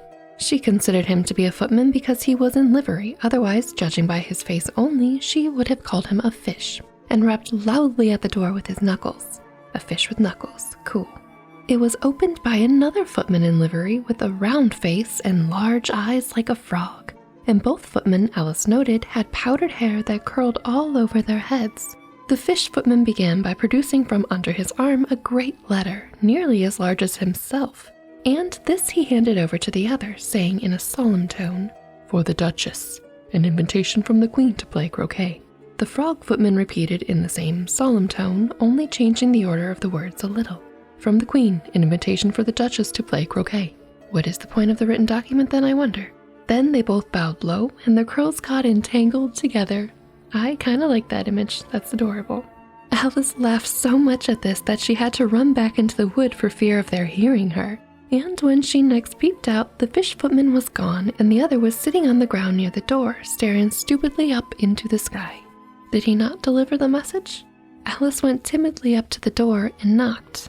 That was quite polite of her. Good job, Alice, we're learning. "There's no sort of use in knocking," said the footman, "and that for 2 reasons. First, because I'm on the same side of the door as you are. Secondly, because they're making such a noise inside that no one could possibly hear you." And certainly there was a most extraordinary noise going on within. A constant howling and a sneezing, and every now and then a great crash, as if a dish or kettle had been broken into pieces. "Please then," said Alice, "how am I to get in?" "There might be some sense in your knocking," the footman went on, without attending to her, "if we had the door between us. For instance, if you were inside, you might knock and I could let you out, you know." He was looking up into the sky all the time he was speaking, and this, Alice thought, was decidedly uncivil. So Alice now gets to decide what's uncivil when she herself has constantly put her own foot in her mouth. But perhaps he can't help it, she said to herself. His eyes are very nearly at the top of his head. Oh my God, Alice, talk about uncivil. You are so rude. But at any rate, he might answer questions. How am I to get in? She repeated aloud. I shall sit here, the footman remarked, till tomorrow. At this moment, the door of the house opened and a large plate came skimming out straight at the footman's head. It just grazed his nose and broke into pieces against one of the trees behind him. Or the next day, maybe, said the footman, continued in the same tone, exactly as if nothing had happened. How am I to get in? Asked Alice again in a louder tone. Are you to get in at all? Asked the footman. That's the first question, you know. It was, no doubt, only Alice did not like to be told so. It's really dreadful, she muttered to herself, the way all these creatures argue. It's enough to drive one crazy. Oh my God, Alice, you are the intruder into their world, my dear. The footman seemed to think this a good opportunity for repeating his remark with variations. I shall sit here, he said, on and off for days and days. But what am I to do? Said Alice. Anything you like, said the footman and began whistling. Do whatever makes you happy, Alice. Oh, there's no use in talking to him, said Alice desperately. He's perfectly idiotic. And she opened the door and went in. Uninvited, I might add. The door led right into a large kitchen which was full of smoke from one end to the other. The Duchess was sitting on a three-legged stool in the middle nursing a baby. The cook was leaning over the fire, stirring a large cauldron which seemed to be full of soup. There's certainly too much pepper in that soup, Alice said to herself, as well she could for sneezing. There certainly was too much of it in the air. Even the Duchess sneezed occasionally, and as for the baby, it was sneezing and howling alternately without a moment's pause. The only two creatures in the kitchen that did not sneeze were the cook and a large cat, which was lying on the hearth grinning from ear to ear. Please, would you tell me, said Alice, a little timidly, for she was not quite sure whether it was good manners for her to speak first, why your cat grins like that? It's a Cheshire cat, said the Duchess, and that's why. Pig! She said the last word with such a violence that Alice quite jumped. But she saw in another moment that it was addressed to the baby, and not to her, so she took courage and went on again. I didn't know that Cheshire cats always grinned. In fact, I didn't know that cats could grin. And Alice, as you may know by now, is a cat expert with her cat Dinah, who she can't stop talking about. They all can, said the Duchess, and most of them do. I don't know any that do, said Alice very politely, feeling quite pleased to have got into a conversation. You don't know much, said the Duchess, and that's a fact. Ooh, sick burn, Duchess. Alice did not at all like the tone of this remark and thought it would be well to introduce some other subject of conversation. While she was trying to fix on one, the cook took the cauldron of soup off the fire and at once set to work throwing everything within her reach at the Duchess and the baby. The fire irons came first, then followed a shower of saucepans, plates, and dishes. The Duchess took no notice of them even when they hit her, and the baby was howling so much already that it was quite impossible to say whether the blows hurt it or not. Oh, please mind what you're doing, cried Alice, jumping up and down in agony of terror. Oh, there goes his precious nose. As an unusually large saucepan flew close by, it very nearly carried it off. If everybody minded their own business, the Duchess said in a hoarse growl, the world would go round faster than it does. Which would not be an advantage, said Alice, who felt very glad to get an opportunity of showing off a little of her knowledge. Just think what work it would make with the day and night. You see, the Earth takes 24 hours to turn round on its axis. Talking of axes, said the Duchess, chop off her head. Alice glanced anxiously at the cook to see if she meant to take the hint, but the cook was busily stirring the soup and seemed not to be listening. So she went on again. 24 hours, I think, or is it 12? Oh, don't bother me, said the Duchess. I could never abide figures. And with that, she began nursing her child again, singing a sort of lullaby to it as she did so, and giving it a violent shake at the end of every line. Speak gruffly to your little boy and beat him when he sneezes. He only does it to annoy because he knows it teases. That's terrible. Don't do that. The chorus then, in which the cook and baby joined in, wow, wow, wow. While the Duchess sang the second verse of the song, she kept tossing the baby violently up and down, and the poor little thing howled so that Alice could hardly hear the words.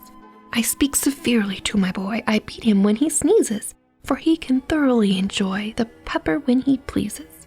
Chorus, wow, wow, wow. Here, you may nurse it for a bit if you like, said the Duchess to Alice, flinging her the baby as she spoke. I must go and get ready to play croquet with the Queen. How did she get the memo? I thought the footman was staying outside, unless maybe that's why he said it aloud. And she hurried out of the room. The cook threw a frying pan after her as she went, but it just missed her. Alice caught the baby with some difficulty, as it was a queer-shaped little creature and held out its arms and legs in all directions. Just like a starfish, thought Alice. The poor little thing was snorting like a steam engine when she caught it, and kept doubling itself up and straightening itself out again, so that altogether, for the first minute or two, it was as much as she could do to hold it. As soon as she had made out the proper way of nursing it, which was to twist it up to a sort of knot, and then keep tight hold of its right ear and left foot so as to prevent it undoing itself, she carried it to the open air. If I don't take this child away with me, thought Alice, they're sure to kill it in a day or two. Wouldn't it be murder to leave it behind? She said the last words out loud, and the little thing grunted in reply. It had left off sneezing by this time. Don't grunt, said Alice. That's not at all a proper way of expressing yourself. Oh my God, Alice. She's contemplating kidnapping a child and scolds it for grunting, which, well, we'll find out why. The baby grunted again, and Alice looked very anxiously into its face to see what was the matter with it.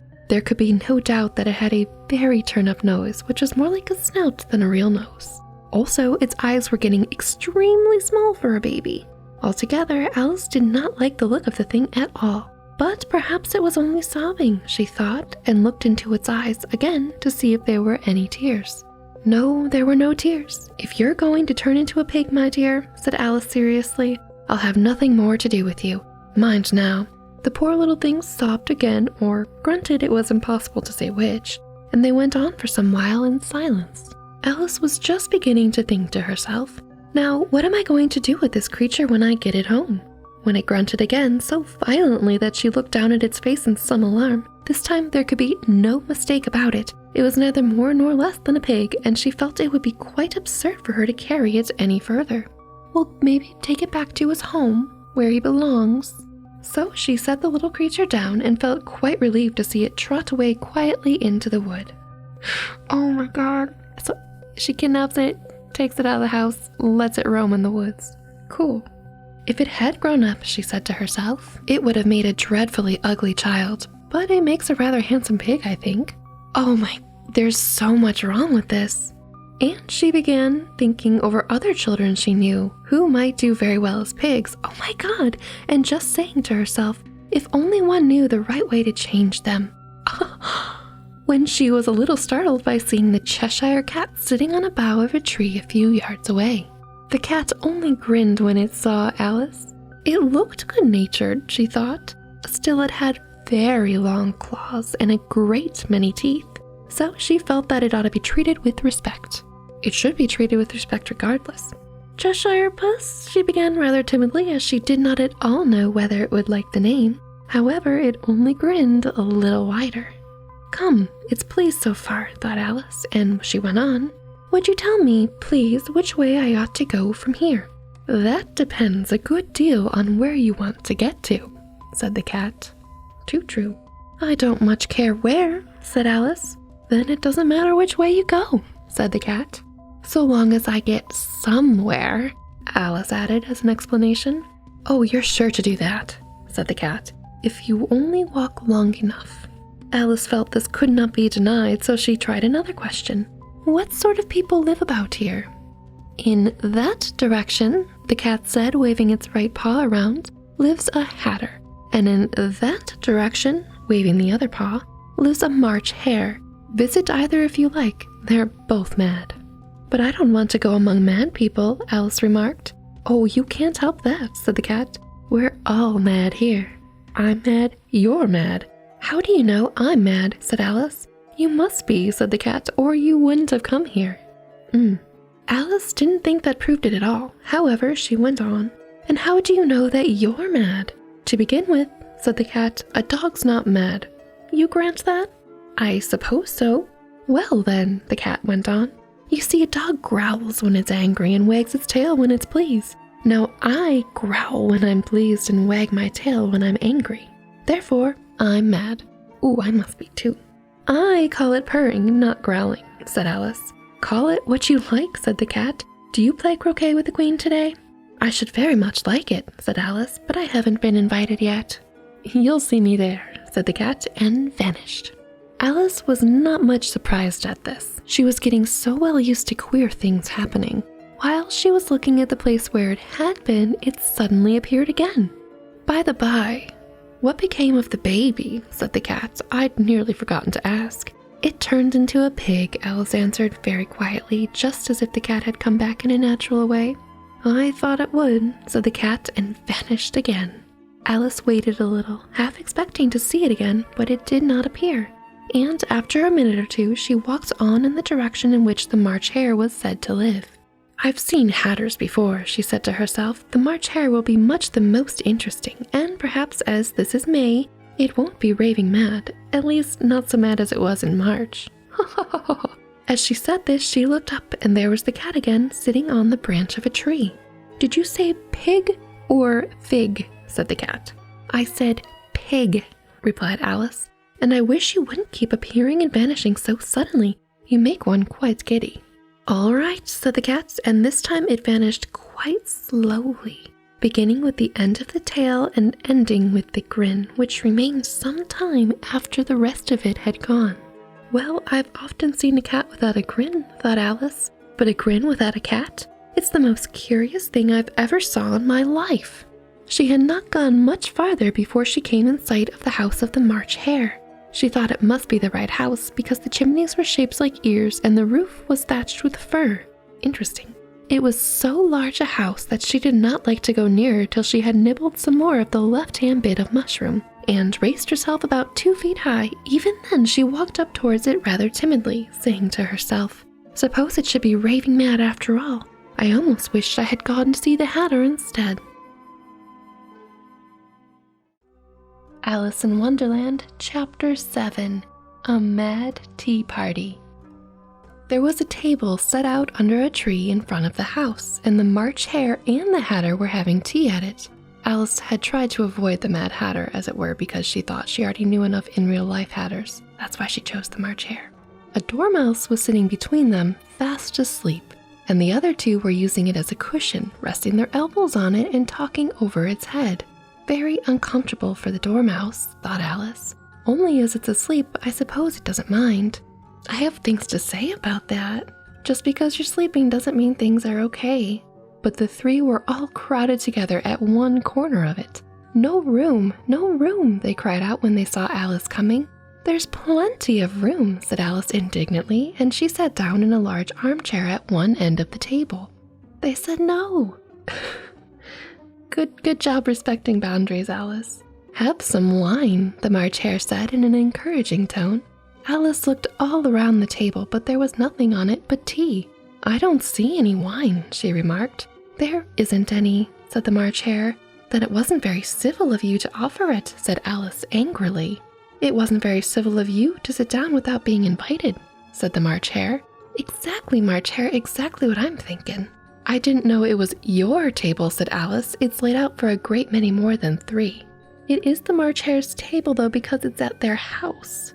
Your hair wants cutting, said the Hatter. He had been looking at Alice for some time with great curiosity, and this was his first speech. You should learn not to make personal remarks, said Alice with some severity. It's very rude.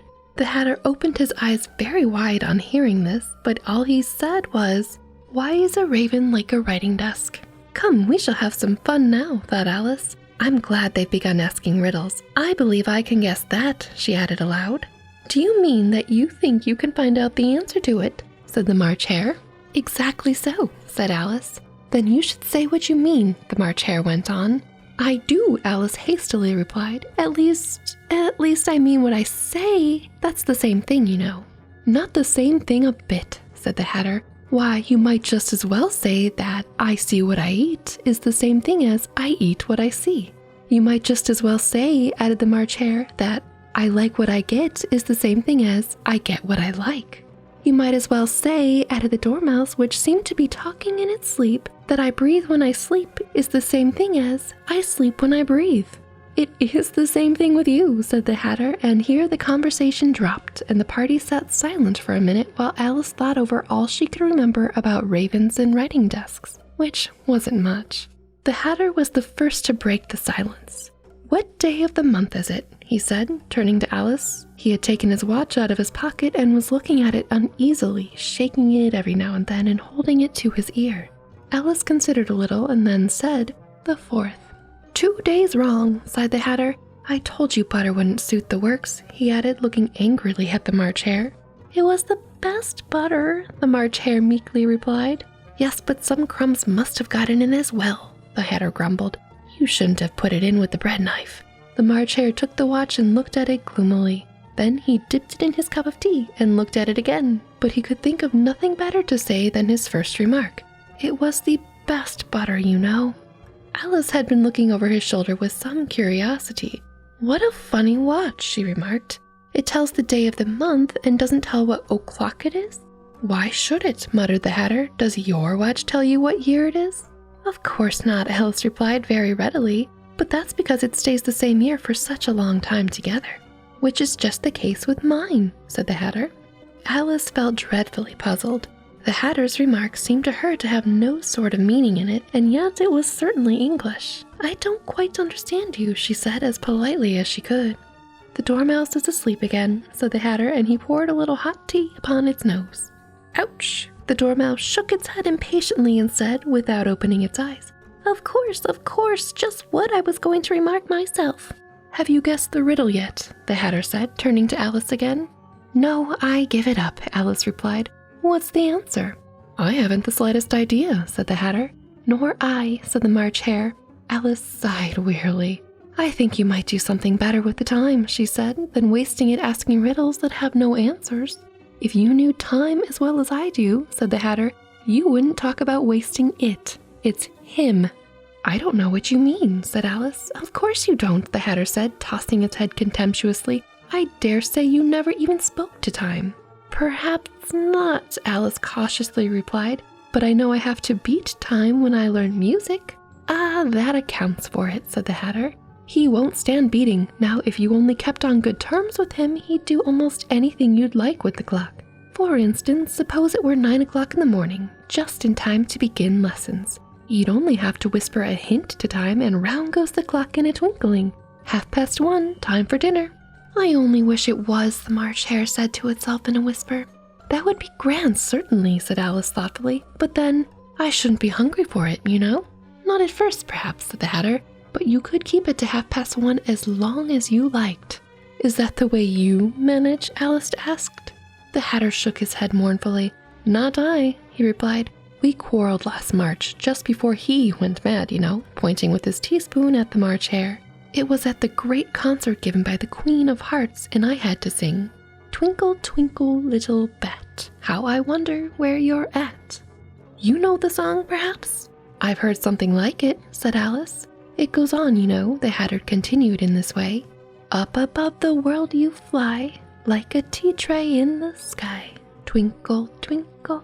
Here the Dormouse shook itself and began singing in its sleep, "Twinkle, twinkle, twinkle, twinkle," and went on so long that they had to pinch it to make it stop. "The mouse is so sweet." "Well, I'd hardly finished the first verse," said the Hatter, when the Queen bawled out, "He's murdering the time! Off with his head!" "How dreadfully savage!" exclaimed Alice. "And ever since that," the Hatter went on in a mournful tone, "he won't do a thing I ask. It's always 6 o'clock now." A bright idea came into Alice's head. "Is that the reason so many tea things are put out here?" she asked. "Yes, that's it," said the Hatter with a sigh. "It's always tea time, and we have no time to wash things between whiles." "Then you keep moving round, I suppose," said Alice. "Exactly so," said the Hatter, "as the things get used up." "But what happens when you come to the beginning again?" Alice ventured to ask. "Suppose we change the subject," the March Hare interrupted, yawning. "I'm getting tired of this. I vote the young lady tells us a story." "I'm afraid I don't know one," said Alice, rather alarmed at the proposal. "Then the Dormouse shall," they both cried. "Wake up, Dormouse," and they pinched it on both sides at once. The Dormouse slowly opened its eyes. "I wasn't asleep," it said in a hoarse, feeble voice. "I heard every word you fellows were saying." The Dormouse reminds me of me watching shows on Netflix but really sleeping. "Tell us a story," said the March Hare. "Yes, please do," pleaded Alice.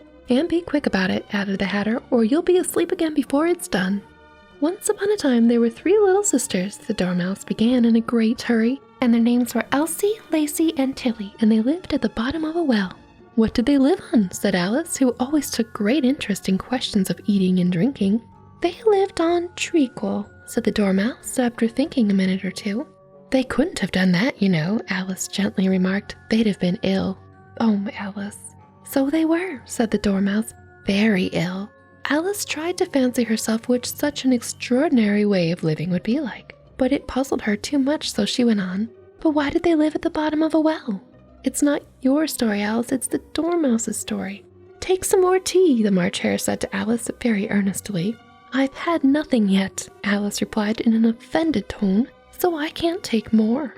"You mean you can't take less?" said the Hatter. "It's very easy to take more than nothing." "Nobody asked your opinion," said Alice. "Nor yours when you were commenting on the mouse's story." "Alice?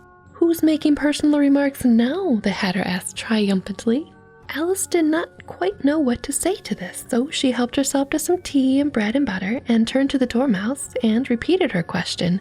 Why did they live at the bottom of the well? The Dormouse again took a minute or two to think about it and then said, "It was a treacle well." "There's no such thing." Alice was beginning very angrily, but the Hatter and the March went, "Shh, shh," and the Dormouse sulkily remarked, "If you can't be civil, you'd better finish the story for yourself." "No, please go on," said Alice very humbly. "I won't interrupt again. I dare say there may be one." "One indeed," said the Dormouse indignantly. However, he consented to go on. "And so these 3 little sisters, they were learning to draw, you know." "What did they draw?" said Alice, quite forgetting her promise. Before the mouse even got a sentence out, Alice, really? "Treacle," said the Dormouse, without considering at all this time. "I want a clean cup," interrupted the Hatter. "Let's move one place on." He moved on as he spoke, and the Dormouse followed him. The March Hare moved into the Dormouse's place, and Alice, rather unwillingly, took the place of the March Hare. The Hatter was the only one who got any advantage from the change, and Alice was a good deal worse off than before, as the March Hare had just upset the milk jug into his plate. Alice did not wish to offend the Dormouse again, so she began very cautiously. "But I don't understand. Where did they draw the treacle from?" "You can draw water out of a water well," said the Hatter, "so I should think you could draw treacle out of a treacle well. Eh, stupid?" "But they were in the well," Alice said to the Dormouse, not choosing to notice this last remark. "Of course they were," said the Dormouse, "well in." This answer so confused poor Alice that she let the Dormouse go on for some time without interrupting it. "Good job, Alice." "They were learning to draw," the Dormouse went on, yawning and rubbing its eyes, for it was getting very sleepy. "And they drew all manner of things, everything that begins with an M."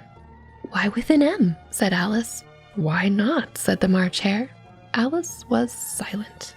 The Dormouse had closed its eyes by this time and was going off into a doze, but on being pinched by the Hatter, it woke up again with a little shriek and went on. "That begins with an M, such as mousetraps and the moon and memory and muchness. You know you say things are much of a muchness. Did you ever see such a thing as a drawing of a muchness?" "Really, now you ask me," said Alice, very much confused. "I don't think—" "Then you shouldn't talk," said the Hatter. "Ooh, burn, Hatter." This piece of rudeness was more than Alice could bear. Oh boy. She got up in great disgust and walked off. The Dormouse fell asleep instantly, and neither of the others took the least notice of her going, though she looked back once or twice, half hoping that they would call after her. The last time she saw them, they were trying to put the Dormouse into the teapot. "At any rate, I'll never go there again," said Alice as she picked her way through the wood. "It's the stupidest tea party I was ever at in all my life." Just as she said this, she noticed that one of the trees had a door leading right into it. "That's very curious," she thought, "but everything's curious today. I think I may as well go in at once." And she went in. Once more, she found herself in the long hall and close to the little glass table. "Now I'll manage much better this time," she said to herself, and began by taking the little golden key and unlocking the door that led into the garden. Then she set to work nibbling at the mushroom. She had kept a piece of it in her pocket, till she was about a foot high. Then she walked down the little passage, and then she found herself at last in the beautiful garden among the bright flower beds and the cool fountains. Alice in Wonderland, Chapter 8, The Queen's Croquet Ground.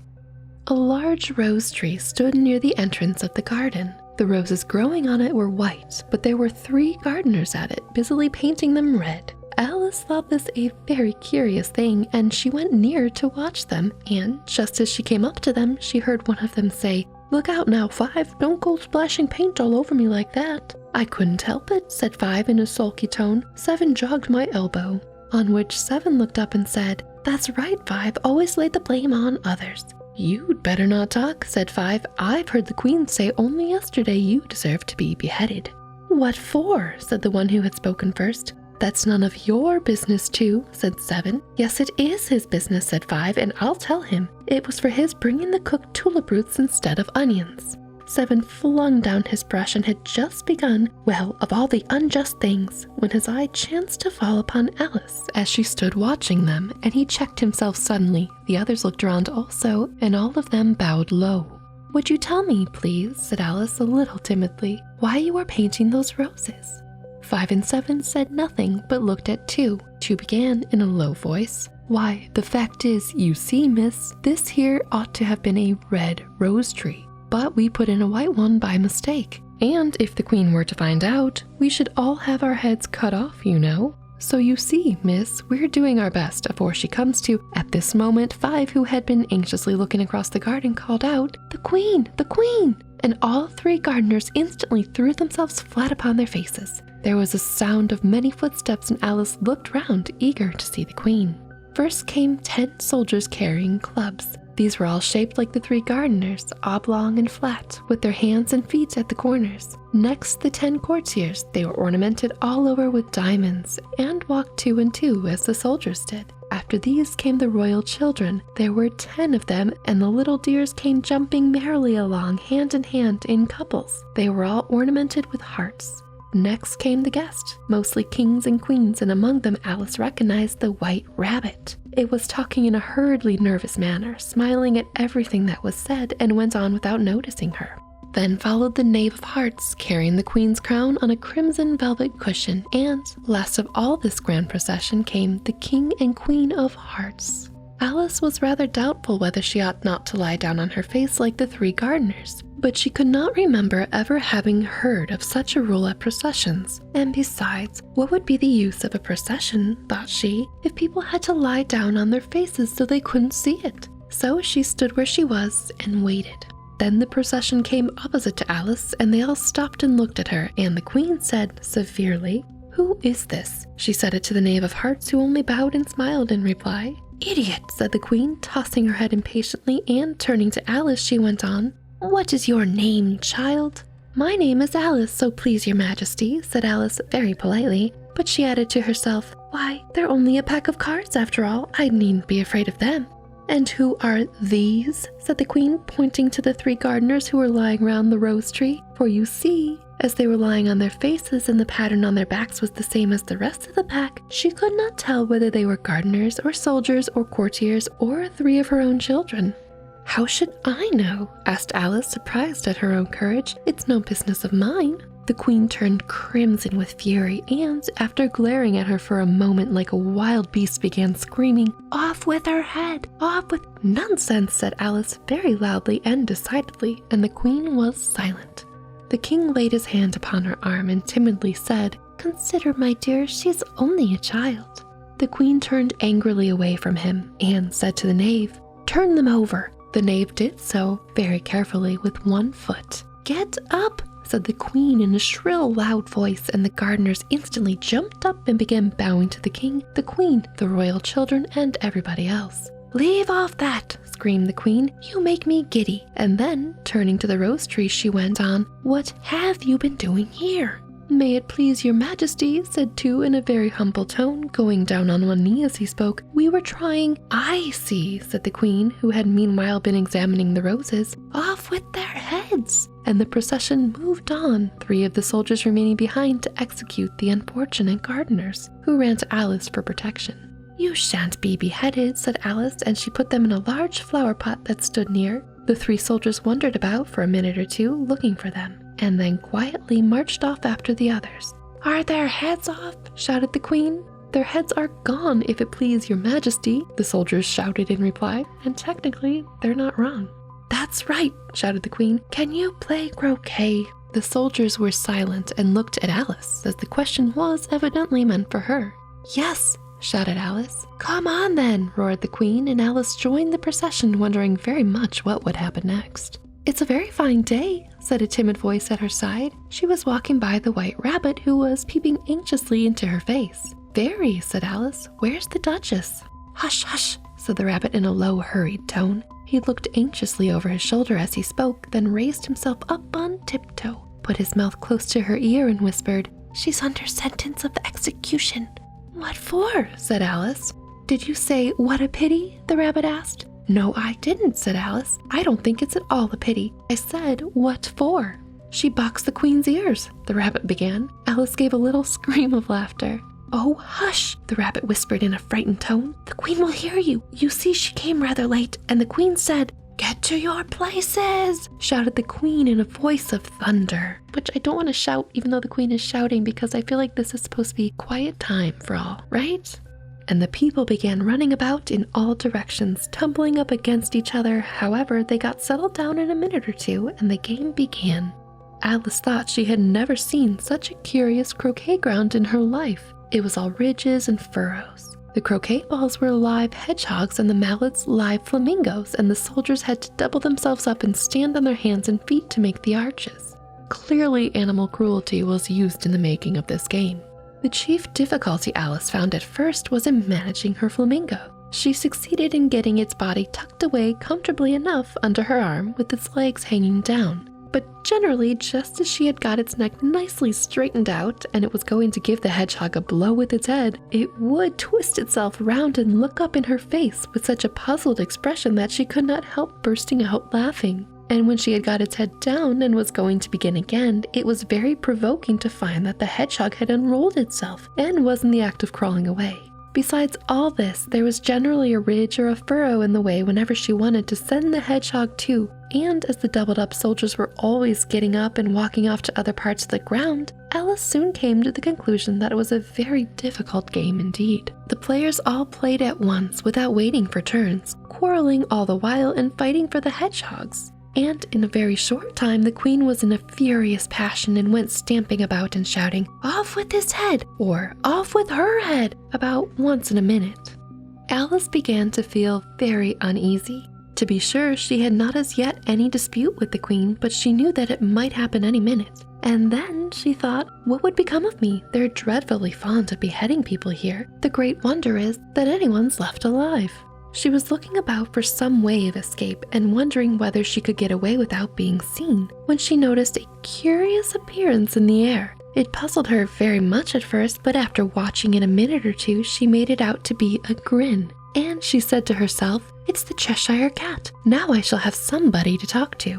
Do the flamingos and hedgehogs not talk? Everybody talks in Wonderland, but maybe they're forbidden to because they're the queens? Or in the service of the queen, I don't know. "How are you getting on?" said the cat as soon as there was a mouth enough for it to speak with. Alice waited till the eyes appeared and then nodded. It's no use speaking to it, she thought, till its ears have come, or at least one of them. In another minute the whole head appeared, and then Alice put down her flamingo and began an account of the game, feeling very glad she had someone to listen to her. The cat seemed to think that there was enough of it now in sight, and no more of it appeared. That's such a cool power though, man. Appearing little bits at a time or only little bits. I don't know, it's pretty cool. I don't think they play it all fairly. Alice began in a rather complaining tone, "and they all quarrel so dreadfully one can't hear oneself speak, and they don't seem to have any rules in particular, at least if there are, nobody tends to them, and you've no idea how confusing it is, all the things being alive. For instance, there's the arch I've got to go through next, walking around at the other end of the ground, and I should have croqueted the Queen's hedgehog just now, only it ran away when it saw mine coming." "How do you like the Queen?" said the cat in a low voice. "Not at all," said Alice. "She's so extremely—" Just then she noticed that the Queen was close behind her, listening. So she went on, "Likely to win that it's hardly worth finishing the game." The Queen smiled and passed on. "Who are you talking to?" said the King, coming up to Alice and looking at the cat's head with great curiosity. "It's a friend of mine, a Cheshire cat," said Alice. "Allow me to introduce it." "I don't like the look of it at all," said the King. "However, it may kiss my hand if it likes." "I'd rather not," the cat remarked. "Don't be impertinent," said the King, "and don't look at me like that." He got behind Alice as he spoke. "He's afraid of the cat." "A cat may look at a king," said Alice. "I've read that in a book somewhere, but I don't remember where." "Well, it must be removed," said the King very decidedly, and he called to the Queen, who was passing at the moment. "My dear, I wish you would have this cat removed."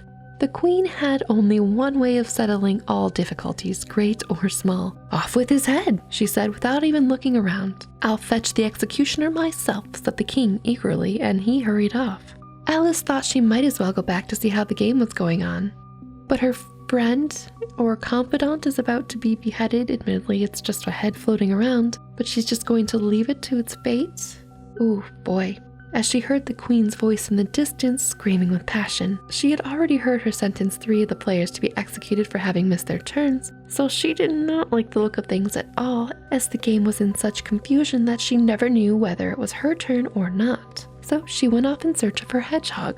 The hedgehog was engaged in a fight with another hedgehog, which seemed to Alice to be an excellent opportunity for croqueting one of them with the other.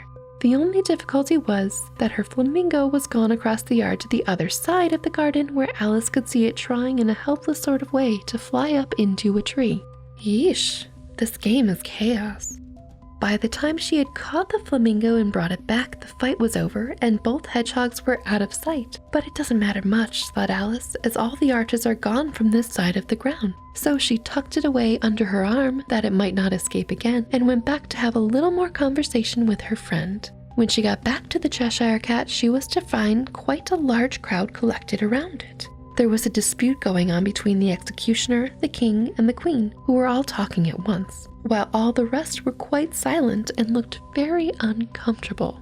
The moment Alice appeared, she was appealed to by all three to settle the question, and they repeated their arguments to her, though, as they all spoke at once, she found it very hard to make out exactly what they said. The executioner's argument was that you couldn't cut off a head unless there was a body to cut it off from, that he had never had to do such a thing before, and he wasn't going to begin at his time of life.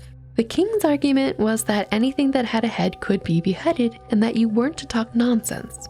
The Queen's argument was that if something wasn't done about it in less than no time, she'd have everybody executed all round. It was the last remark that made the whole party look so grave and anxious. Alice could think of nothing else to say but, "It belonged to the Duchess, you'd better ask her about it." Jeez, don't rely on Alice in a pinch, I guess. So much for her being a friend. "She's in prison," the Queen said to the executioner. "Fetch her here." And the executioner went off like an arrow. The cat's head began fading away the moment he was gone, and by the time he had come back with the Duchess, it had entirely disappeared. So the King and the executioner ran wildly up and down looking for it, while the rest of the party went back to the game. Alice in Wonderland, Chapter 9, The Mock Turtle's Story. "You can't think how glad I am to see you again, you dear old thing," said the Duchess as she tucked her arm affectionately into Alice's as they walked off together. Now, if you'll remember, the Duchess and Alice did not part on good terms. Alice was very glad to find her in such a pleasant temper, and thought to herself that perhaps it was only the pepper that had made her so savage when they met in the kitchen. "When I'm a Duchess," she said to herself, not in a very hopeful tone though, "I won't have any pepper in my kitchen at all." Soup does very well without it. Maybe it's always pepper that makes people hot-tempered. She went on, very much pleased at having found out a new kind of rule. And vinegar that makes them sour, and chamomile that makes them bitter, and barley sugar and such things that make children sweet-tempered. I only wish people knew that. Then they wouldn't be so stingy about it, you know. Cool, so Alice just makes up a ton of rules, and declares that she shall be a duchess one day. She had quite forgotten the Duchess by this time and was a little startled when she heard a voice close to her ear. You're thinking about something, my dear, and that makes you forget to talk. I can't tell you just now what the moral of that is, but I shall remember it in a bit. Perhaps it hasn't one, Alice ventured to remark. Tut, tut, child, said the Duchess. Everything's got a moral, if only you can find it. And she squeezed herself up closer to Alice's side as she spoke. Alice did not much like keeping so close to her. I can't blame her. First, because the Duchess was very ugly. Ooh, that's harsh. And secondly, because she was exactly the right height to rest her chin on Alice's shoulder. And it was an unfortunately sharp chin. However, she did not like to be rude, so she bore it as well as she could. I feel like I have things to say about that. You don't have to let someone get that close to you. You can have a personal space bubble. The game's going on rather better now, she said, by way of keeping up the conversation a little. 'Tis so, said the Duchess, and the moral of that is, oh, 'tis love that makes the world go round. Somebody said, Alice whispered, that it's done by everybody minding their own business. Ah, well, it means much the same thing, said the Duchess, digging her sharp little chin into Alice's shoulder as she added, and the moral of that is, take care of the sense and the sounds will take care of themselves. How fond she is of finding morals and things, Alice thought to herself. I dare say you're wondering why I don't put my arm around your waist, the Duchess said after a pause. The reason is that I'm doubtful about the temper of your flamingo. Shall I try the experiment? He might bite, Alice cautiously replied, not feeling at all anxious to have the experiment tried. Very true, said the Duchess. Flamingos and mustard both bite, and the moral of that is, birds of a feather flock together. Only mustard isn't a bird, Alice remarked. Right as usual, said the Duchess. What a clear way you have of putting things. It's a mineral, I think, said Alice. Of course it is, said the Duchess, who seemed ready to agree with everything that Alice said. There's a large mustard machine near here, and the moral of that is, the more there is of mine, the less there is of yours. Oh, I know, exclaimed Alice, who had not attended to this last remark. It's a vegetable. It doesn't look like one, but it is. I quite agree with you, said the Duchess, and the moral of that is, be what you would seem to be, or, if you'd like to put it more simply, never imagine yourself not to be otherwise than what it might appear to others that what you were or might have been was not otherwise than what you had been would have appeared to them to be otherwise. For all of you listening, I'm so sorry. I hope I said that right. That's a crazy tongue twister. I think I should understand that better, Alice said very politely, if I had it written down, but I can't quite follow it as you say it. And Alice, my dear, I can't quite follow it as I read it, and it is written down. That's nothing to what I could say if I chose, the Duchess replied in a pleased tone. Pray, don't trouble yourself to say it any longer than that, Alice said. Oh, don't talk about trouble, said the Duchess. I make you a present of everything I've said as yet. A cheap sort of present, thought Alice. I'm glad people don't give birthday presents like that. But she did not venture to say it out loud. Thank goodness. Thinking again? The Duchess asked, with another dig of her sharp little chin. I've a right to think, said Alice sharply, for she was beginning to feel a little worried. Ordinarily, I find Alice to be the abrasive one in the book, but now I find myself on her side. The Duchess is just something else. Just about as much right, said the Duchess, as pigs have to fly and the... But here, to Alice's great surprise, the Duchess's voice died away, even in the middle of her favorite word, moral, and the arm that was linked to hers began to tremble. Alice looked up, and there stood the Queen in front of them, with her arms folded, frowning like a thunderstorm. A fine day, Your Majesty, the Duchess began in a low, weak voice. Now I give you fair warning, shouted the Queen, stamping on the ground as she spoke. Either you or your head must be off, and that in about half no time. Take your choice. The Duchess took her choice and was gone in a moment. Let's go on with the game, the Queen said to Alice, and Alice was much too frightened to say a word, but slowly followed her back to the croquet ground. The other guests had taken advantage of the queen's absence and were resting in the shade. However, the moment they saw her, they hurried back to the game, the queen merely remarking that a moment's delay would cost them their lives. No big deal, no big deal. All the time they were playing, the queen never left off quarreling with the other players and shouting, "Off with his head," or "Off with her head." Those whom she sentenced were taken into custody by the soldiers, who, of course, had to leave off being arches to do this, so that, by the end of a half an hour or so, there were no arches left, and all the players except the king, queen, and Alice were in custody and under sentence of execution. That is one way to win a croquet game. Then the queen left off quite out of breath and said to Alice, "Have you seen the mock turtle yet?" "No," said Alice. "I don't even know what a mock turtle is." "It's the thing mock turtle soup is made from," said the queen. "I never saw one or heard of one," said Alice. "Come on then," said the queen, "and he shall tell you his history." As they walked off together, Alice heard the king say in a low voice to the company generally, "You are all pardoned." "Come, that's a good thing," she said to herself, for she had felt quite unhappy at the number of executions the queen had ordered. They very soon came upon a griffin, lying fast asleep in the sun. If you don't know what a griffin is, look at the picture. Dear listeners, I am so sorry. I don't have a picture to show you of a griffin at this time, but it's a beaked creature with feathers and wings and a lion's tail and lion's hind legs. I feel like griffins are a pretty common occurrence by this time, and we have Google image search as well, so never worry. "Up, lazy thing," said the queen, "and take this young lady to see the mock turtle, and to hear his history. I must go back and see after some executions I have ordered." And she walked off, leaving Alice alone with the griffin. Alice did not quite look at the creature, but on the whole she thought it would be quite as safe to stay with it as to go after that savage queen, so she waited. The griffin sat up and rubbed its eyes. Then it watched the queen till she was out of sight. Then it chuckled. "What fun," said the griffin, half to itself, half to Alice. "What is the fun?" said Alice. "Why, she," said the griffin. "It's all her fancy, that. They never executes nobody, you know. Come on." "Everybody says 'come on' here," thought Alice as she went slowly after it. "I was never so ordered about in all my life. Never."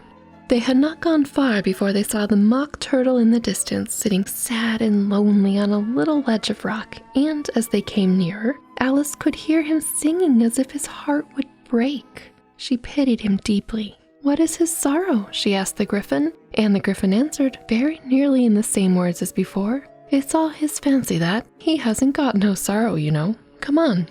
So they went up to the mock turtle, who looked at them with large eyes full of tears, but said nothing. I mean, the turtle certainly seems sad and sorrowful. Just because you don't know what's going on inside doesn't mean they're not sad. "This here young lady," said the griffin, "she wants for to know your history, she do." "I'll tell it her," said the mock turtle in a deep, hollow tone. "Sit down, both of you, and don't speak a word till I've finished." That's a good lesson for Alice, who has a very bad habit of interrupting all the time, just like I did. I'm so sorry. So they sat down, and nobody spoke for some minutes. Alice thought to herself, "I don't see how he can ever finish if he doesn't begin." But she waited patiently. "Once," said the mock turtle at last with a deep sigh, "I was a real turtle." These words were followed by a very long silence, broken only by an occasional exclamation of from the griffin and the constant heavy sobbing of the mock turtle. Alice was very nearly getting up and saying, "Thank you, sir, for your interesting story," but she could not help thinking there must be more to come, so she sat still and said nothing. "When we were little," the mock turtle went on at last, more calmly, though still sobbing a little now and then, "we went to school in the sea. The master was an old turtle. We used to call him Tortoise." "Why did you call him Tortoise, if he wasn't one?" Alice asked. "We called him Tortoise because he taught us," said the mock turtle angrily. "Really, you are very dull." Someone had to say it. "You ought to be ashamed of yourself for asking such a simple question," added the griffin, and then they both sat silent and looked at poor Alice, who felt ready to sink into the earth. She really got told. At last the griffin said to the mock turtle, "Drive on, old fellow, don't be all day about it," and he went on in these words. "Yes, we went to school in the sea, though you mayn't believe it. I never said I didn't, interrupted Alice. You did, said the Mock Turtle. Hold your tongue, added the Gryphon before Alice could speak again. The Mock Turtle went on. We had the best educations. In fact, we went to school every day. I've been to a day school too, said Alice. You needn't be so proud as all that. Oh my God, Alice, really? With extras? Asked the Mock Turtle a little anxiously. Yes, said Alice. We learned French and music. And washing? Said the Mock Turtle. Certainly not, said Alice indignantly. Ah, then yours wasn't really a good school, said the Mock Turtle in a tone of great relief. Now, at ours, they had at the end of the bill French, music, and washing. Extra. You couldn't have wanted it much, said Alice, living at the bottom of the sea. I couldn't afford to learn it, said the Mock Turtle with a sigh. I only took the regular course. What was that? Inquired Alice. Reeling and writhing, of course, to begin with, the Mock Turtle replied. And then the different branches of arithmetic, ambition, distraction, uglification, and derision. I never heard of uglification, Alice ventured to say. What is it? The Gryphon lifted up both its paws in surprise. You've never heard of uglifying? It exclaimed. You know what to beautify is, I suppose. Yes, said Alice doubtfully. It means to make anything prettier. Well then, the Gryphon went on, if you don't know what to uglify is, you are a simpleton. Alice did not feel encouraged to ask any more questions about it, so she turned to the Mock Turtle and said, What else had you to learn? Well, there was mystery, the Mock Turtle replied, counting out the subjects on his flappers. Mystery, ancient and modern, with seaography, then drawing. The drawing master was an old conger eel that used to come once a week. He taught us drawing, stretching, and fainting in coils. What was that like? Said Alice. Well, I can't show it to you myself, the Mock Turtle said. I'm too stiff, and the Gryphon never learnt it. Hadn't time, said the Gryphon. I went to the classical master, though. He was an old crab, he was. I never went to him, the Mock Turtle said with a sigh. He taught laughing and grief, they used to say. So he did, said the Gryphon, sighing in his turn, and both creatures hid their faces in their paws. And how many hours a day did you do lessons? Said Alice in a hurry to change the subject. Read the room, Alice. Good grief. 10 hours the first day, said the Mock Turtle, 9 the next, and so on. What a curious plan, exclaimed Alice. That's the reason they're called lessons, the Gryphon remarked, because they lessen from day to day. Oh, buddy. This was quite a new idea to Alice, and she thought it over a little before she made her next remark. Then the 11th day must have been a holiday. Of course it was, said the Mock Turtle. And how did you manage on the 12th? Alice went on eagerly. That's enough about lessons, the Gryphon interrupted in a very decided tone. Tell her something about the games now. Alice in Wonderland, Chapter 10, The Lobster-Quadrille. The Mock Turtle sighed deeply and drew the back of one flipper across his eyes. He looked at Alice and tried to speak, but for a minute or two, sobs choked his voice. Same as if he had a bone in his throat, said the Gryphon, and it set to work shaking him and punching him in the back. At last the Mock Turtle recovered his voice, and with tears running down his cheeks, he went on again. You may not have lived much under the sea. I haven't, said Alice. And perhaps you were never even introduced to a lobster. Alice began to say, I once tasted, but checked herself hastily and said, no, never. Well, I'm glad Alice is at least and at last learning some tact and practicing it. So you have no idea what a delightful thing a Lobster-Quadrille is. No, indeed, said Alice. What sort of dance is it? Why, said the Gryphon, you first form into a line across the seashore. 2 lines, cried the Mock Turtle. Seals, turtles, salmon, and so on. Then, when you've cleared all the jellyfish out of the way, that generally takes some time, interrupted the Gryphon. You advance twice, each with a lobster as a partner, cried the Gryphon. Of course, the Mock Turtle said. Advance twice, set to partners, change lobsters, and retire in same order, continued the Griffin. Then you know, the Mock Turtle went on, you throw the lobsters, shouted the Griffin with a bound into the air, as far out to sea as you can. Swim after them, screamed the Griffin. Turn a somersault in the sea, cried the Mock Turtle, capering wildly about. Change lobsters again, yelled the Griffin at the top of its voice. Back to land again, and that's all the first figure, said the Mock Turtle, suddenly dropping his voice, and the two creatures, who had been jumping about like mad things all this time, sat down again, very sadly and quietly. Anne looked at Alice. It must be a very pretty dance, said Alice timidly. Would you like to see a little of it? Said the Mock Turtle. Very much indeed, said Alice. Come, let's try the first figure, said the Mock Turtle to the Griffin. We can do it without lobsters, you know. Which shall sing? Oh, you sing, said the Griffin. I've forgotten the words. So they began solemnly dancing round and round Alice, every now and then treading on her toes when they passed too close and waving their forepaws to mark the time, while the Mock Turtle sang this, very slowly and sadly. And I'm so sorry, my friends. Will you walk a little faster? Said a whiting to a snail. There's a porpoise close behind us, and he's treading on my tail.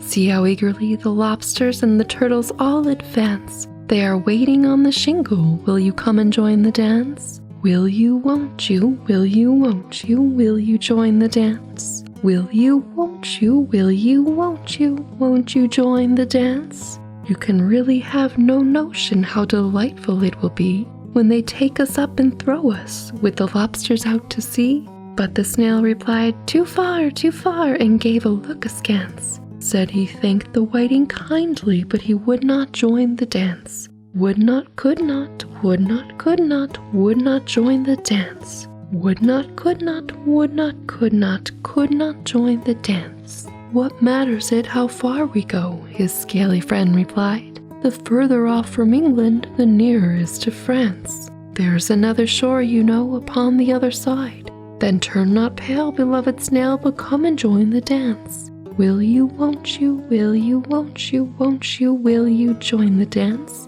Will you, won't you, will you, won't you, will you join the dance?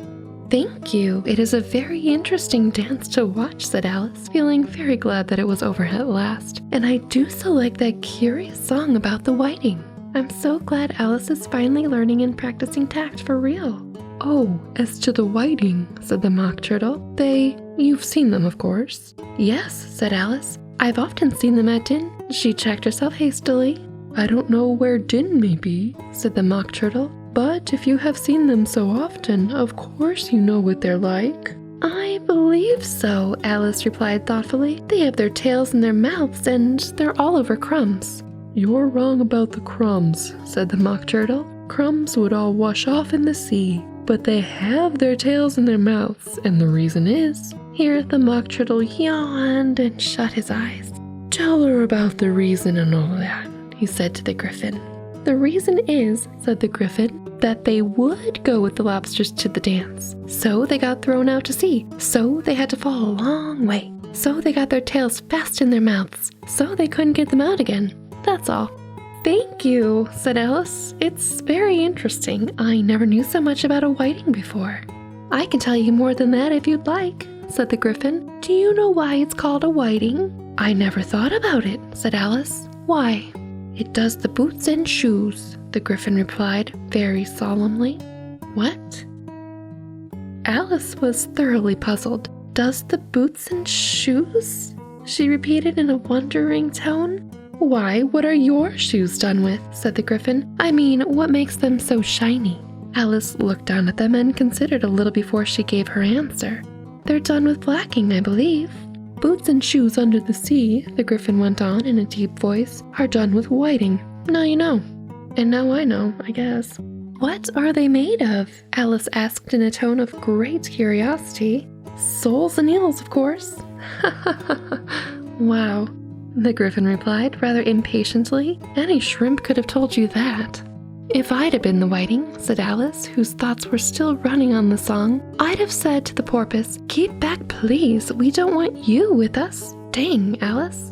They were obliged to have him with them, the Mock Turtle said. No wise fish would go anywhere without a porpoise. All these nautical puns are worthy of Gulliver, or Gulliver's worthy of them. Oh my gosh, I wasn't expecting or prepared for this. Wouldn't it really? Said Alice in a tone of great surprise. Of course not, said the Mock Turtle. Why, if a fish came to me and told me he was going on a journey, I should say, with what porpoise? Don't you mean purpose? Said Alice. I mean what I say, the Mock Turtle replied in an offended tone, and the Gryphon added, Come, let's hear some of your adventures. I could tell you my adventures, beginning from this morning, said Alice a little timidly, but it's no use going back to yesterday because I was a different person then. That's relatable. Explain all that, said the Mock Turtle. No, the adventures first, said the Gryphon in an impatient tone. Explanations take such a dreadful time.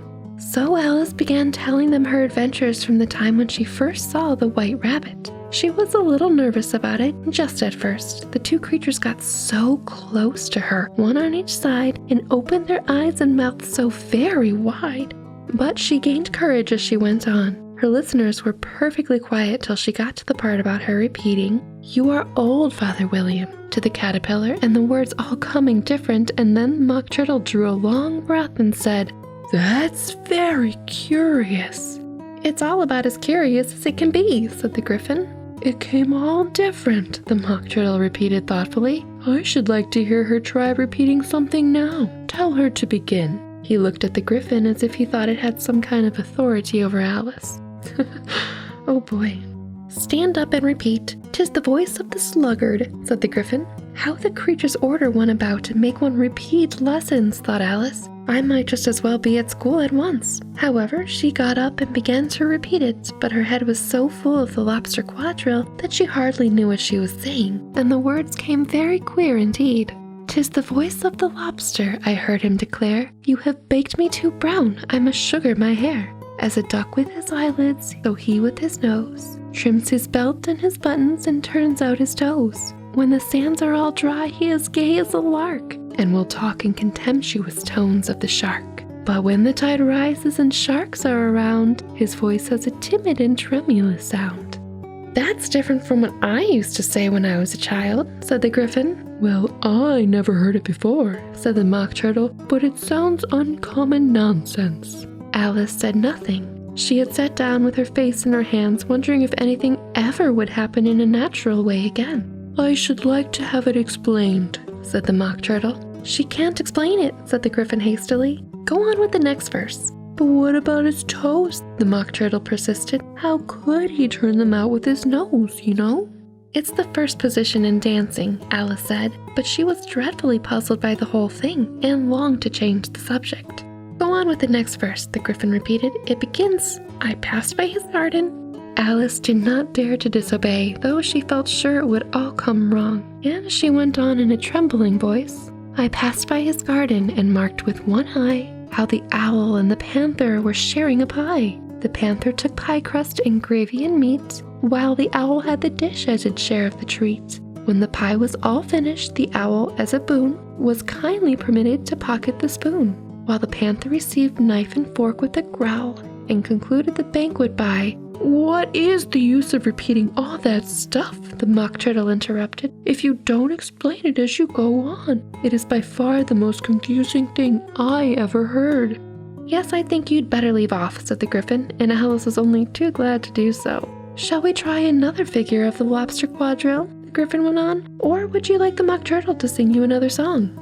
Oh, a song, please, if the Mock Turtle would be so kind, Alice replied so eagerly that the Gryphon said in a rather offended tone, no accounting for tastes. Sing her turtle soup, will you, old fellow? The Mock Turtle sighed deeply and began in a voice choked with sobs to sing this. And again, my friends, I apologize. Beautiful soup, so rich and green, waiting in a hot tureen. Who for such dainties would not stop? Soup of the evening, beautiful soup. Soup of the evening, beautiful soup. Beautiful soup, beautiful soup. Soup of the evening. Beautiful, beautiful soup. Beautiful soup. Who cares for fish, game, or any other dish? Who would not give all else for 2 pennyworth of beautiful soup? Pennyworth only of beautiful soup. Beautiful soup. Beautiful soup. Soup of the evening. Beautiful, beautiful soup. Chorus again, cried the Griffin, and the Mock Turtle had just begun to repeat it when the cry of, "The trial's beginning!" was heard in the distance. "Come on," cried the Griffin, and, taking Alice by the hand, it hurried off without waiting for the end of the song. "What trial is it?" Alice panted as she ran, but the Griffin only answered, "Come on," and ran the faster, while more and more faintly came, carried on the breeze that followed them, the melancholy words, "Soup of the evening, beautiful, beautiful soup." Alice in Wonderland, Chapter 11. Who Stole the Tarts? The King and Queen of Hearts were seated on their throne when they arrived, with a great crowd assembled about them, all sorts of little birds and beasts, as well as the whole pack of cards. The knave was standing before them in chains, with a soldier on each side to guard him, and near the king was the White Rabbit, with a trumpet in one hand and a scroll of parchment in the other. In the very middle of the court was a table with a large dish of tarts upon it. They looked so good that it made Alice quite hungry to look at them. Ooh, not a good chapter to read when you're hungry. I wish they'd get the trial done, she thought, and hand round the refreshments. But there seemed to be no chance of this, so she began looking at everything about her to pass away the time. Alice had never been in a court of justice before, but she had read about them in books, and she was quite pleased to find that she knew the name of nearly everything there. "That's the judge," she said to herself, because of his great wig. The judge, by the way, was the king, and as he wore his crown over the wig, look at the frontispiece if you want to see how he did it. I'm pretty sure that's referring to a picture in this book. He did not look at all comfortable, and it was certainly not becoming. And that's the jury box, thought Alice, and those 12 creatures, she was obliged to say creatures, you see, because some of them were animals and some were birds. I suppose they are the jurors. She said this last word 2 or 3 times over to herself, being rather proud of it. So jurors, jurors, jurors, I suppose. For she thought, and rightly too, that very few little girls of her age knew the meaning of it at all. However, jurymen would have done just as well. I guess for the record, although probably jury people would be a more appropriate word. The 12 jurors were all writing very busily on slates. "What are they doing?" Alice whispered to the Griffin. "They can't have anything to put down yet before the trial's begun." "They're putting down their names," the Griffin whispered in reply, "for fear they should forget them before the end of the trial." "Stupid things," Alice began in a loud, indignant voice. "Good God, Alice." But she stopped herself hastily, for the White Rabbit cried out, "Silence in the court!" And the king put on his spectacles and looked anxiously around to make out who was talking. Alice could see, as well as if she were looking over their shoulders, that all the jurors were writing down "stupid things" on their slates. Oh no. And she could even make out that one of them didn't know how to spell stupid, and that he had to ask a neighbor to tell him. A nice muddle their slates will be in before the trial's over, thought Alice. Probably because they have to erase the chalk and write on the chalk and erase the chalk and write on the chalk, and you can't really get it clean unless you wash it thoroughly between writings. One of the jurors had a pencil that squeaked. This, of course, Alice could not stand, and she went round the court and got behind him and very soon found an opportunity of taking it away. What the heck, Alice? Good grief. She did it so quickly that the poor little juror, it was Bill the lizard, could not make out at all what had become of it. So, after hunting all about for it, he was obliged to write with one of his finger for the rest of the day. And this was of very little use, as it left no mark on the slate. Alice, what the actual heck? Like, just because you're uncomfortable with the sound, you take away someone's tool to do their job? That's very freaking wrong. Good grief. "Harold, read the accusation," said the king. On this, the White Rabbit blew 3 blasts on the trumpet, and then unrolled the parchment scroll and read as follows. The Queen of Hearts, she made some tarts, all on a summer day. The Knave of Hearts, he stole those tarts and took them quite away. Consider your verdict, the king said to the jury. Not yet, the rabbit hastily interrupted. There's a great deal to come before that. Call the first witness, said the king, and the White Rabbit blew 3 blasts on the trumpet and called out, First witness! The first witness was the Hatter. He came in with a teacup in one hand and a piece of bread and butter in the other. I beg pardon, Your Majesty, for bringing these in, but I hadn't quite finished my tea when I was sent for. You ought to have finished, said the king. When did you begin? The Hatter looked at the March Hare, who had followed him into the court, arm in arm with the Dormouse. 14th of March, I think it was, he said. 15th, said the March Hare. 16th, said the Dormouse. Write that down, the king said to the jury, and the jury eagerly wrote down all 3 dates on their slates, and then added them up and reduced the answer to shillings and pence, as you do. Take off your hat, the king said to the Hatter. It isn't mine, said the Hatter. Stolen, the king exclaimed, turning to the jury, who instantly made a memorandum of the fact. I keep them to sell, the Hatter added as an explanation. I've none of my own. I'm a Hatter. Here the queen put on her spectacles and began staring hard at the Hatter, who turned pale and fidgeted. Give your evidence, said the king, and don't be nervous or I'll have you executed on the spot. Oh, this trial's a nightmare. This did not seem to encourage the witness at all. He kept shifting from one foot to the other, looking uneasily at the queen, and in his confusion he bit a large piece out of his teacup instead of the bread and butter. Just at this moment, Alice felt a very curious sensation which puzzled her a good deal until she made out what it was.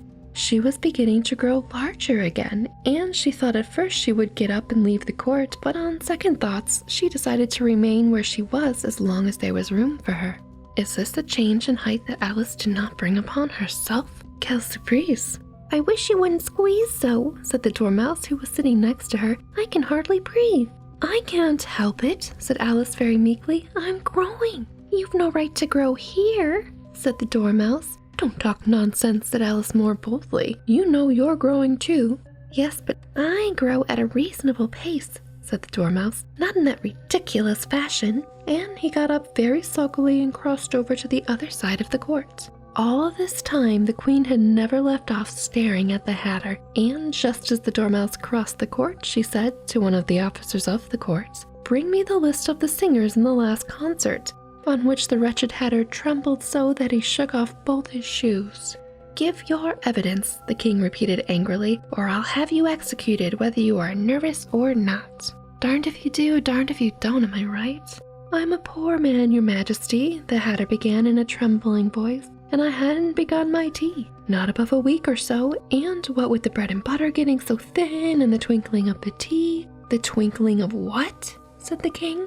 It began with the tea, the Hatter replied. Of course twinkling begins with a T, said the king sharply. Do you take me for a dunce? Go on. I'm a poor man, the Hatter went on, and most things twinkled after that. Only the March Hare said, I didn't, the March Hare interrupted in a great hurry. You did, said the Hatter. I deny it, said the March Hare. He denies it, said the king. Leave out that part. Well, at any rate, the Dormouse said. The Hatter went on looking anxiously round to see if he would deny it too, but the Dormouse denied nothing, being fast asleep. After that, continued the Hatter, I cut some more bread and butter. But what did the Dormouse say? One of the jury asked. That I can't remember, said the Hatter. You must remember, remarked the king, or I'll have you executed. The miserable Hatter dropped his teacup and bread and butter and went down on one knee. I am a poor man, Your Majesty, he began. You are a very poor speaker, said the king. Here one of the guinea pigs cheered and was immediately suppressed by the officers of the court. Now Lewis Carroll has an aside to us. As that is a rather hard word, I will just explain to you how it was done. They had a large canvas bag which tied up at the mouth with strings. Into this they slipped the guinea pig head first and then sat upon it. End of aside. Thanks, Carol. And poor guinea pig. I've so often read in the newspapers, at the end of trials, there was some attempt at applause, which was immediately suppressed by the officers of the court, and I never understood what it meant till now. And dear listener, I do not think that's what that actually means. Of course, you know this is a story of ridiculousness, but felt the need to say something.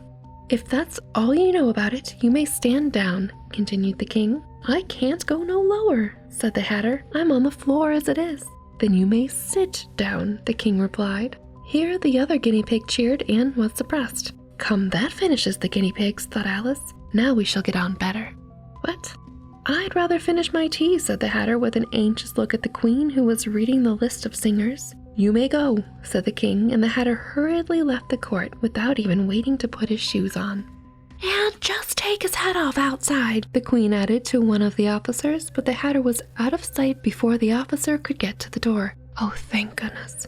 Call the next witness, said the king. The next witness was the Duchess's cook. She carried the pepper box in her hand, and Alice guessed who it was even before she got to the court by the way the people near the door began sneezing all at once. Give your evidence, said the king. Shan't, said the cook. The king looked anxiously at the White Rabbit, who said in a low voice, Your Majesty must cross-examine this witness. Well, if I must, I must, said the king with a melancholy air, and after folding his arms and frowning at the cook till his eyes were nearly out of sight, he said in a deep voice, What are tarts made of? Pepper, mostly, said the cook. Treacle, said a sleepy voice behind her. Call her that dormouse, the queen shrieked out. Behead that dormouse, turn that dormouse out of court, suppress him, pinch him, off with his whiskers. The order of operations for this queen, and her orders, I tell you. Poor dormouse too, right? For some minutes, the whole court was in confusion getting the dormouse turned out, and by the time it had settled down again, the cook had disappeared. Oh. Never mind, said the king with an air of great relief. Call the next witness. And he added in an undertone to the queen, Really, my dear, you must cross-examine the next witness. It quite makes my forehead ache. Alice watched the White Rabbit as he fumbled over the list, feeling very curious to see what the next witness would be like, for they haven't got much evidence yet, she said to herself. Imagine her surprise when the White Rabbit read out at the top of his shrill little voice the name Alice. Alice in Wonderland, Chapter 12. Alice's Evidence.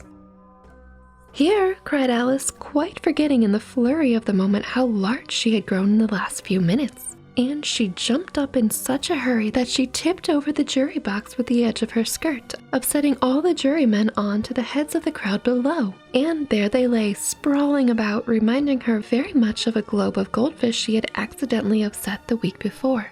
Ooh, good God, Alice, yikes. Oh, I beg your pardon, she exclaimed in a tone of great dismay and began picking them up again as quickly as she could, for the accident of the goldfish kept running in her head. Yeah, as it should, that's traumatic. And she had a vague sort of idea that they must be collected at once and put back into the jury box or they would die. Ooh, trauma. The trial cannot proceed, said the king in a very grave voice, until all the jurymen are back in their proper places. All, he repeated with great emphasis, looking hard at Alice as he said so. Is he referring to unsuppressing the poor guinea pig jurors as well? I really hope so. That was very uncalled for and unjust in the last chapter. Alice looked at the jury box and saw that, in her haste, she had put the lizard in head downwards, and the poor little thing was waving its tail about in a melancholy way, being quite unable to move. And I think that's Bill. Poor Bill! Like, this poor Bill gets everything dumped on him. Soon she got it out again and put it right. Not that it signifies much, she said to herself. I think it would be quite as much use in the trial one way up as the other. What good grief, Alice. As soon as the jury had a little recovered from the shock of being upset, and their slates and pencils had been found and handed back to them, they set to work very diligently to write out a history of the accident, all except the lizard, who seemed too much overcome to do anything but sit with its mouth open, gazing up into the roof of the court. What do you know about this business? Said the king to Alice. Nothing, said Alice. Nothing whatever, persisted the king. Nothing whatever, said Alice. That's very important, the king said, turning to the jury. They were just beginning to write this down on their slates when the White Rabbit interrupted. Unimportant, your majesty means, of course, he said in a very respectful tone, but frowning and making faces at him as he spoke. Ooh, the White Rabbit has some snark. Unimportant, of course, I meant, the king hastily said, and went on to himself in an undertone. Important, unimportant, unimportant, important, as if he were trying which word sounded best. Some of the jury wrote down important, and some wrote down unimportant. Alice could see this as she was near enough to look over their slates. But it doesn't matter a bit, she thought to herself. I mean, especially because they erased them between notes, I think. At this moment, the king, who had been for some time busily writing in his notebook, called out, "Silence!" and read out from his book, Rule 42, all persons more than a mile high to leave the court. Everybody looked at Alice. "I'm not a mile high," said Alice. "You are," said the king. "Nearly 2 miles high," added the queen. "Well, I shan't go at any rate," said Alice. "Besides, that's not a regular rule. You invented it just now." "It's the oldest rule in the book," said the king. "Then it ought to be number 1, said Alice. The king turned pale and shut his notebook hastily. "Consider your verdict," he said to the jury in a low, trembling voice. "There's more evidence to come yet, please, your majesty," said the White Rabbit, jumping up in a great hurry. "This paper has just been picked up." "What's in it?" said the queen. "I haven't opened it yet," said the White Rabbit, "but it seems to be a letter written by the prisoner to somebody." "It must have been that," said the king, "unless it was written to nobody, which isn't usual, you know." "Who is it directed to?" said one of the jurymen. "It isn't directed at all," said the White Rabbit. "In fact, there's nothing written on the outside." He unfolded the paper as he spoke and added, "It isn't a letter after all, it's a set of verses." "Are they in the prisoner's handwriting?" asked another one of the jurymen. "No, they're not," said the White Rabbit, "and that's the queerest thing about it." The jury all looked puzzled. "He must have imitated somebody else's hand," said the king. The jury all brightened up again. "Please, your majesty," said the knave, "I didn't write it, and they can't prove that I did. There's no name signed at the end." "If you didn't sign it," said the king, "that only makes the matter worse. You must have meant some mischief, or else you'd have signed your name like an honest man." There was a general clapping of hands at this. It was the first really clever thing the king had said all that day. Oh, poor guy.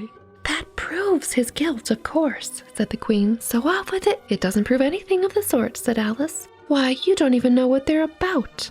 "Read them," said the king. The White Rabbit put on his spectacles. "Where shall I begin, please, your majesty?" he asked. "Begin at the beginning," the king said, very gravely, "and go on till you come to the end. Then stop." Great. There was dead silence in the court whilst the White Rabbit read out these verses. "They told me you had been to her and mentioned me to him. She gave me a good character, but said I could not swim. He sent them word I had not gone. We know it to be true. If she would push the matter on, what would become of you? I gave her 1, they gave him 2. You gave us 3 or more. They all returned from him to you, though they were mine before. If I or she should chance to be involved in this affair, he trusts to you to set them free exactly as we were. My notion was that you had been, before she had this fit, an obstacle that came between him and ourselves and it. Don't let him know she liked them best, for this matter ever be a secret kept from all the rest between yourself and me." "That's the most important piece of evidence we've heard yet," said the king, rubbing his hands. "So now let the jury—" "If any one of them can explain it," said Alice. She had grown so large in the last few minutes that she wasn't a bit afraid of interrupting him. "I'll give him 6 pence. I don't believe there's an atom of meaning in it." The jury all wrote down on their slates, "She doesn't believe there's an atom of meaning in it." But none of them attempted to explain the paper. "If there's no meaning in it," said the king, "that saves a world of trouble, you know, as we needn't try to find any. And yet, I don't know," he went on, spreading out the verses on his knee and looking at them with one eye. "I seem to see some meaning in them after all. Said I could not swim. You can't swim, can you?" he added, turning to the knave. The knave shook his head sadly. "Do I look like it?" he said, which he certainly did not, being made entirely of cardboard. "All right, so far," said the king, and he went on muttering over the verses to himself. "We know it to be true.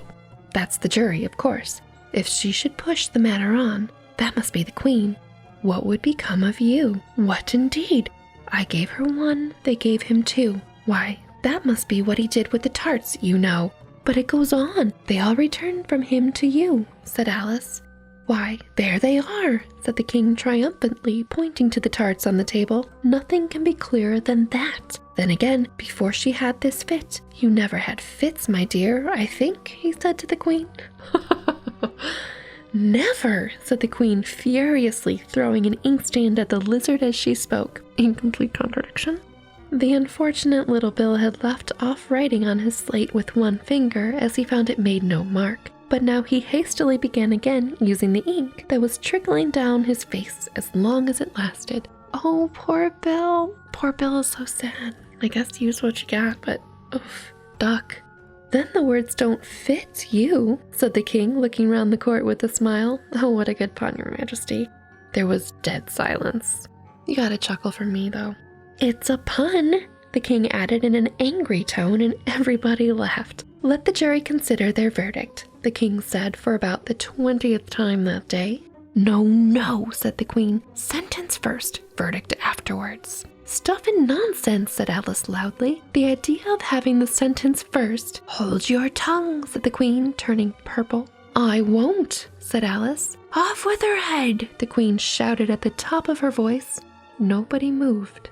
"Who cares for you?" said Alice. She had grown to her full size by this time. "You're nothing but a pack of cards." At this, the whole pack rose up into the air and came flying down upon her. She gave a little scream, half of fright and half of anger, and tried to beat them off, and found herself lying on the bank with her head in the lap of her sister. Whoa, this ends quickly. Who was gently brushing away some of the dead leaves that had fluttered down from the trees upon her face. "Wake up, Alice dear," said her sister. "Why, what a long sleep you've had." "Oh, I've had such a curious dream," said Alice. Well, she accepts that very quickly and very readily. Like, all this time spent in Wonderland, wakes up and a second later realizes, oh, it's been a dream. Yeah, of course. Unless this happens all the time to her, which it may. But I don't know, whenever I have a really crazy dream, sometimes it takes me all day to figure out if it actually happened or if it was a dream. And then I still get confused for weeks later, thinking the occurrences of the dream happened in real life. Maybe this says more about me than else. I'll continue on with the story. Anyway, "Oh, I've had such a curious dream," said Alice, and she told her sister, as well as she could remember them, all of the strange adventures of hers that you have just been reading about and listening about. And when she had finished, her sister kissed her and said, "It was a curious dream, dear, certainly, but now run in to your tea. It's getting late." So Alice got up and ran off, thinking while she ran, as well she might, what a wonderful dream it had been. But her sister sat still just as she left her, leaning her head on her hand, watching the setting sun and thinking of little Alice and her wonderful adventures. Till she too began dreaming after a fashion, and this was her dream. First, she dreamed about little Alice herself. Once again, the tiny hands were clasped upon her knee, and the brightest eager eyes were looking up into hers. She could hear the very tones of her voice and see that queer little toss of her head to keep back the wandering hair that would always get into her eyes. And still as she listened, or seemed to listen, the whole place around her became alive with the strange creatures of her little sister's dream. The long grass rustled at her feet as the white rabbit hurried by. The frightened mouse splashed his way through the neighboring pool. She could hear the rattle of the teacups as the March Hare and his friends shared their never-ending meal, and the shrill voice of the queen ordering off her unfortunate guest to execution. Once more the pig baby was sneezing on the Duchess's knee, while plates and dishes crashed around it. Once more the shriek of the griffin, the squeaking of the lizard's slate pencil, and the choking of the suppressed guinea pigs, filled the air, mixed up with the distant sob of the miserable mock turtle. So she sat on with closed eyes and half believed herself in Wonderland, though she knew she had but to open them again and all would change to dull reality. The grass would only be rustling in the wind, and the pool rippling to the waving of the reeds. The rattling teacups would change to tinkling sheep bells, and the queen's shrill cries to the voice of the shepherd boy, and the sneeze of the baby, the shriek of the griffin, and all the other queer noises would change, she knew, to the confused clamor of the busy farmyard, while the lowing of the cattle in the distance would take the place of the mock turtle's heavy sobs. Lastly, she pictured to herself how this same little sister of hers would, in the aftertime, be herself a grown woman, and how she would keep through all her riper years the simple and loving heart of her childhood, and how she would gather about her other little children and make their eyes bright and eager with many a strange tale, perhaps even with the dream of Wonderland of long ago, and how she would feel all their simple sorrows and find pleasure in all their simple joys, remembering her own child life and the happy summer days. The end. On that nostalgic and reflective note, we end our adventure in Wonderland. I do hope you enjoyed the telling of it. Thank you so much for spending the evening with me. It is comforting to know that no matter what's going on in life, Wonderland is merely an eyelid away. All the fantastic friends, tea parties, and perplexing adventures are just a blink away. And that's just pretty cool. I think so anyway. But if you'd like to hear more books and stories, hang around. We've got plenty here by this time. And do keep an ear out for our next adventure. Now off to sleep and dream what you will, or stay a while and enjoy another tale. Whichever you choose, I'll speak to you again. And until then, stay curious, my friends. Good night.